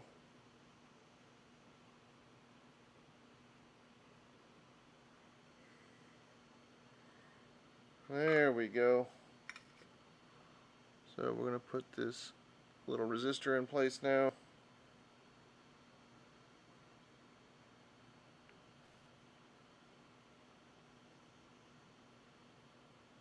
You can see how it behaves up close and personal there. It is a little bit harder for me to get the soldering iron in on this camera. It's at a weird angle for me. But hey, y'all are awesome. We should probably scrub this with some flux pen. I'm going to go ahead and tin all 3 parts real quick. And let's get a couple in there. We'll get the diode started. We'll get the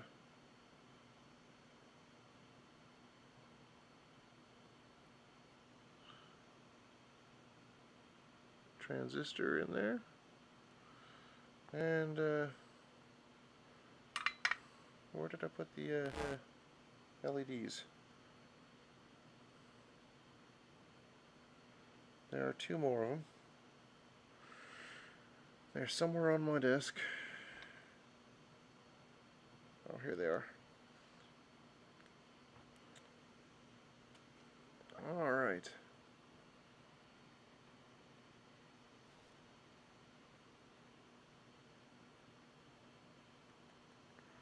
There we go. Let's get that in place. Once we have them all in place, it's a very simple matter to come in and put a little bit of solder on the other feet.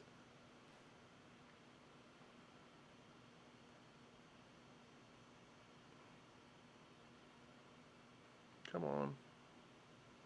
There we go. What a pain.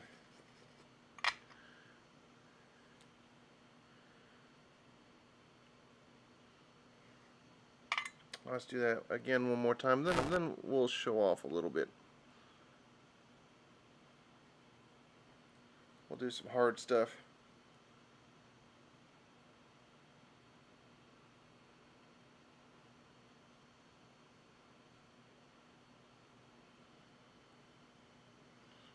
Flip over a little transistor. I need you the right side up. And there you go.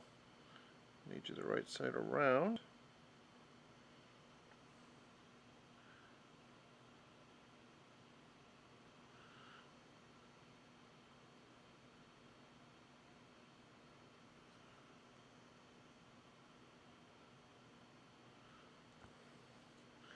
Now we just need to go back and finish the job.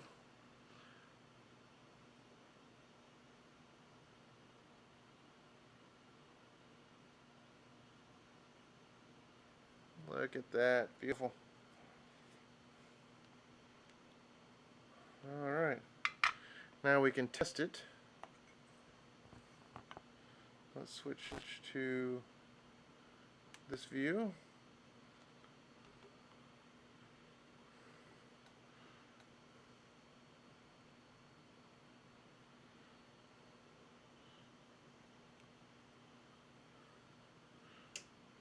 Let's see if it works. Well, look at that. All the LEDs seem to be working.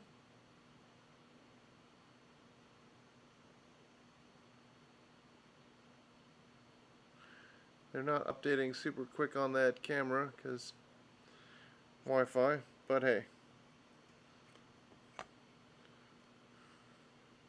Turn that power supply back off. I really need to get a decent power supply at some point. I have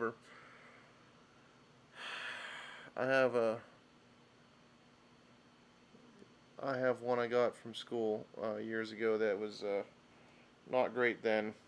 It's not great now. All right, let's go back into our up close view so you can see what we're dealing with here. There we go. We'll do a couple of these resistor gate arrays, or resistor arrays, whatever there are. I need to find some. There we go. We got some extras.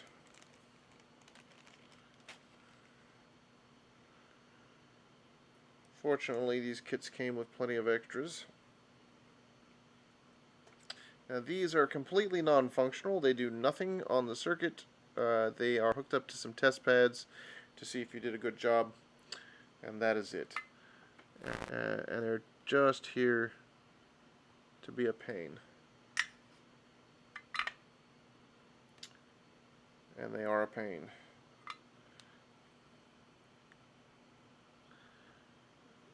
Because if you don't line them up just right on the pad,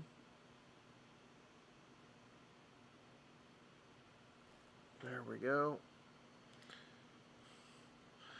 Then we're going to come in on this side and just kind of very gently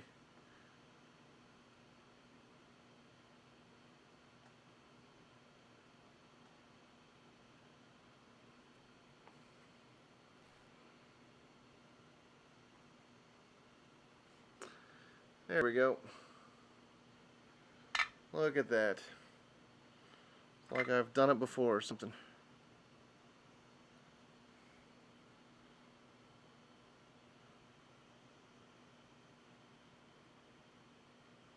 Now if we want to read these,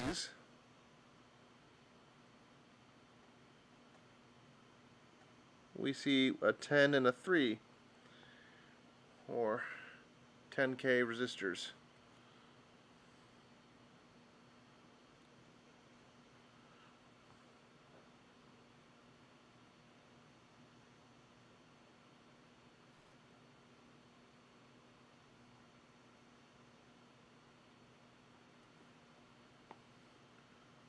Let's see here.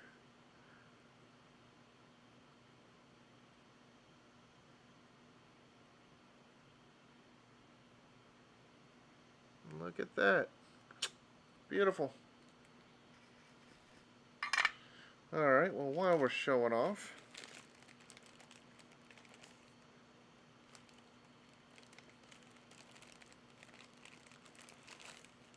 let's do something even harder.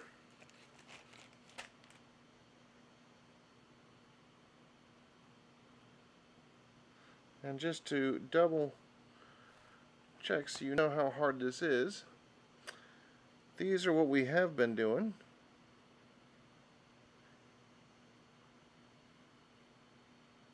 This is what we're about to do.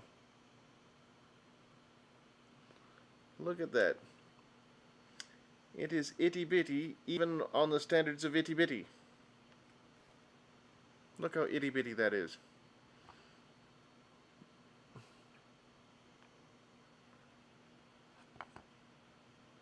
And it's going to go on these pads, and we really want to flux these, because this is one where surface tension will absolutely play a huge role in how well this goes.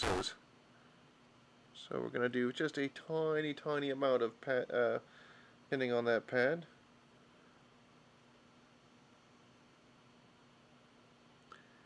And we've got it on there, but I think it's sticking up a little bit. Yeah, there we go.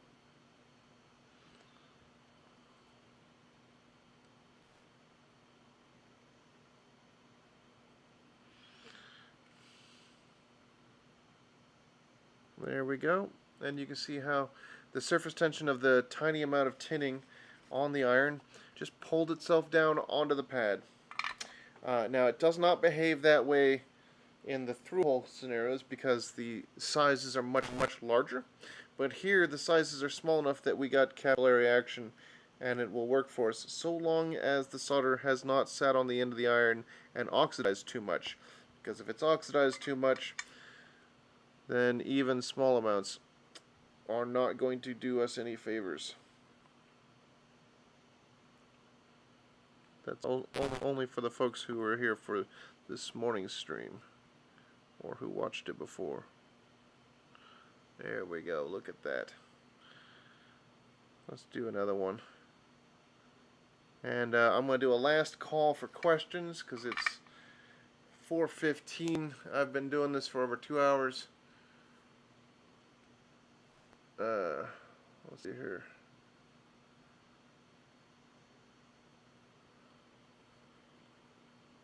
So,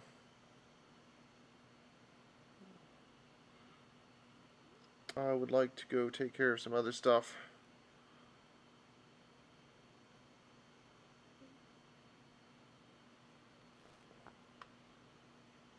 Let's see here. Let's get this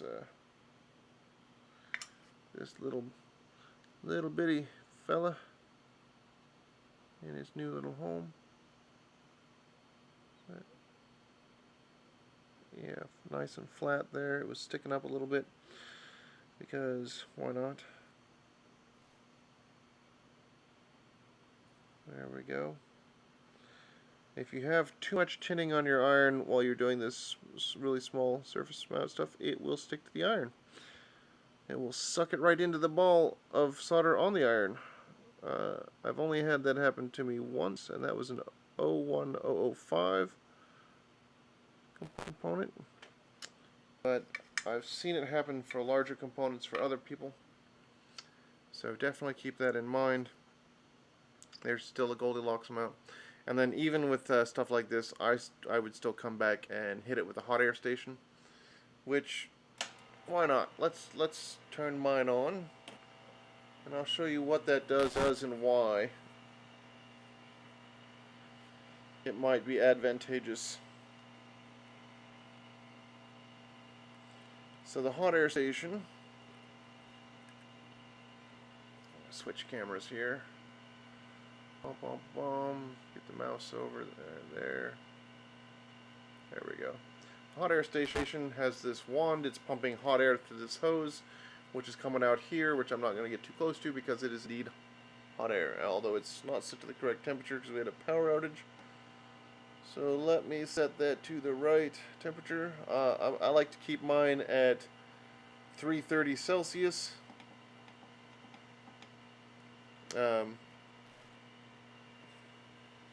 because usually when I'm doing hot air work, I'm working with some delicate LEDs, and we have to be careful with the temperatures on them. You need to think about what's behind and around everything you're soldering when you use the hot air station, because you're blowing very hot air all over the place. So let's take a look at what happens. What we're going to be watching for is, notice the slight pointies on the parts here. I'm going to hit them with a little bit of flux so that they're wet. Just wet it down a little bit with flux, and now we're going to hit them with the hot air and watch what happens.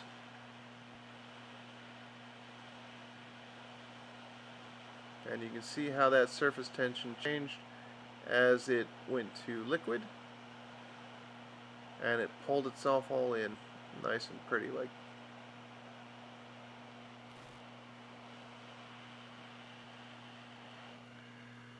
And then we remove the hot air and let the whole area cool down. Everything around here is nice and hot. If you were to bump it, you could jostle things loose. You could burn yourself. If you so you just want to be very careful with it.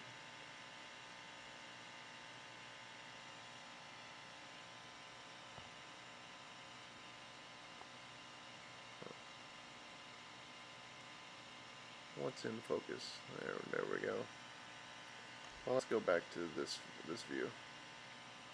Yeah, that's a little bit better.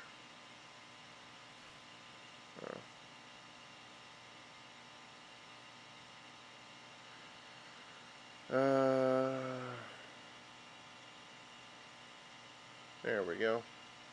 So you can see we have these nice and firmly in place. Can't move them with.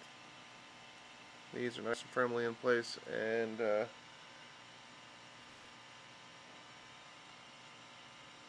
up onto the camera we can see just how nice and pretty those solder joints are. This is going to make it look a lot more like it was made in a machine, like our sponsors, CircleCityCircuits, had built it for us. If they had done that, their machine would do this. Only it would be a little more precise in the metering of the solder. This one has a little too much on it. This one is perfect. This one's okay. This one's good. This one's a little on the too much side, and I bet none of their equipment spits it out looking like that. That said, I'm pretty proud of these. These are all looking good. They didn't even need to be hit with a hot air station to clean them up any. Alright, not seeing any more questions. So I think I'm going to call it for the evening. It's almost 4:30. I've been at this for about 2.5 hours, and my voice needs a break. So thank you very much for being. Let me switch to the right camera. There we go. Thank you very much for being here with me. Thanks for the questions and the suggestions. The art in the background is a painting my mom made for me. If anyone's curious about that, I use a Hawco FX888D soldering iron, which I do recommend. I'm not sponsored by them yet. So when we get more viewers, maybe that'll happen. They did donate several irons to the space. Basically, they gave us, at the level in Hackerspace, they gave us a bunch at half off. And we've been using them to teach workshops all over the country for literally years and years and years, and they have withstood the abuse.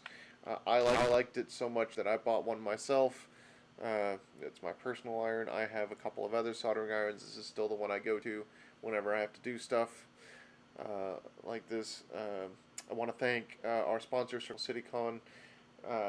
We want to thank Cyber City Circuits, our sponsor, for making it possible to do this for both CircleCityCon and BSides San Antonio. I want to thank both CircleCityCon and BSides San Antonio for having us. I want to thank my presenters who were able to make it today very much for their presentations. You should definitely follow them on Twitter, and I will try to remember to post a link in the doobly-doo or a comment or something. if you weren't at CircleCityCon, you unfortunately missed their presentations, but we did not have it set up to stream everything publicly. Want to thank everyone who hung out and watched, and this is all for you. So thank you very much. Remember, I love you, and that you are worth it, and be kind to each other. Thank you.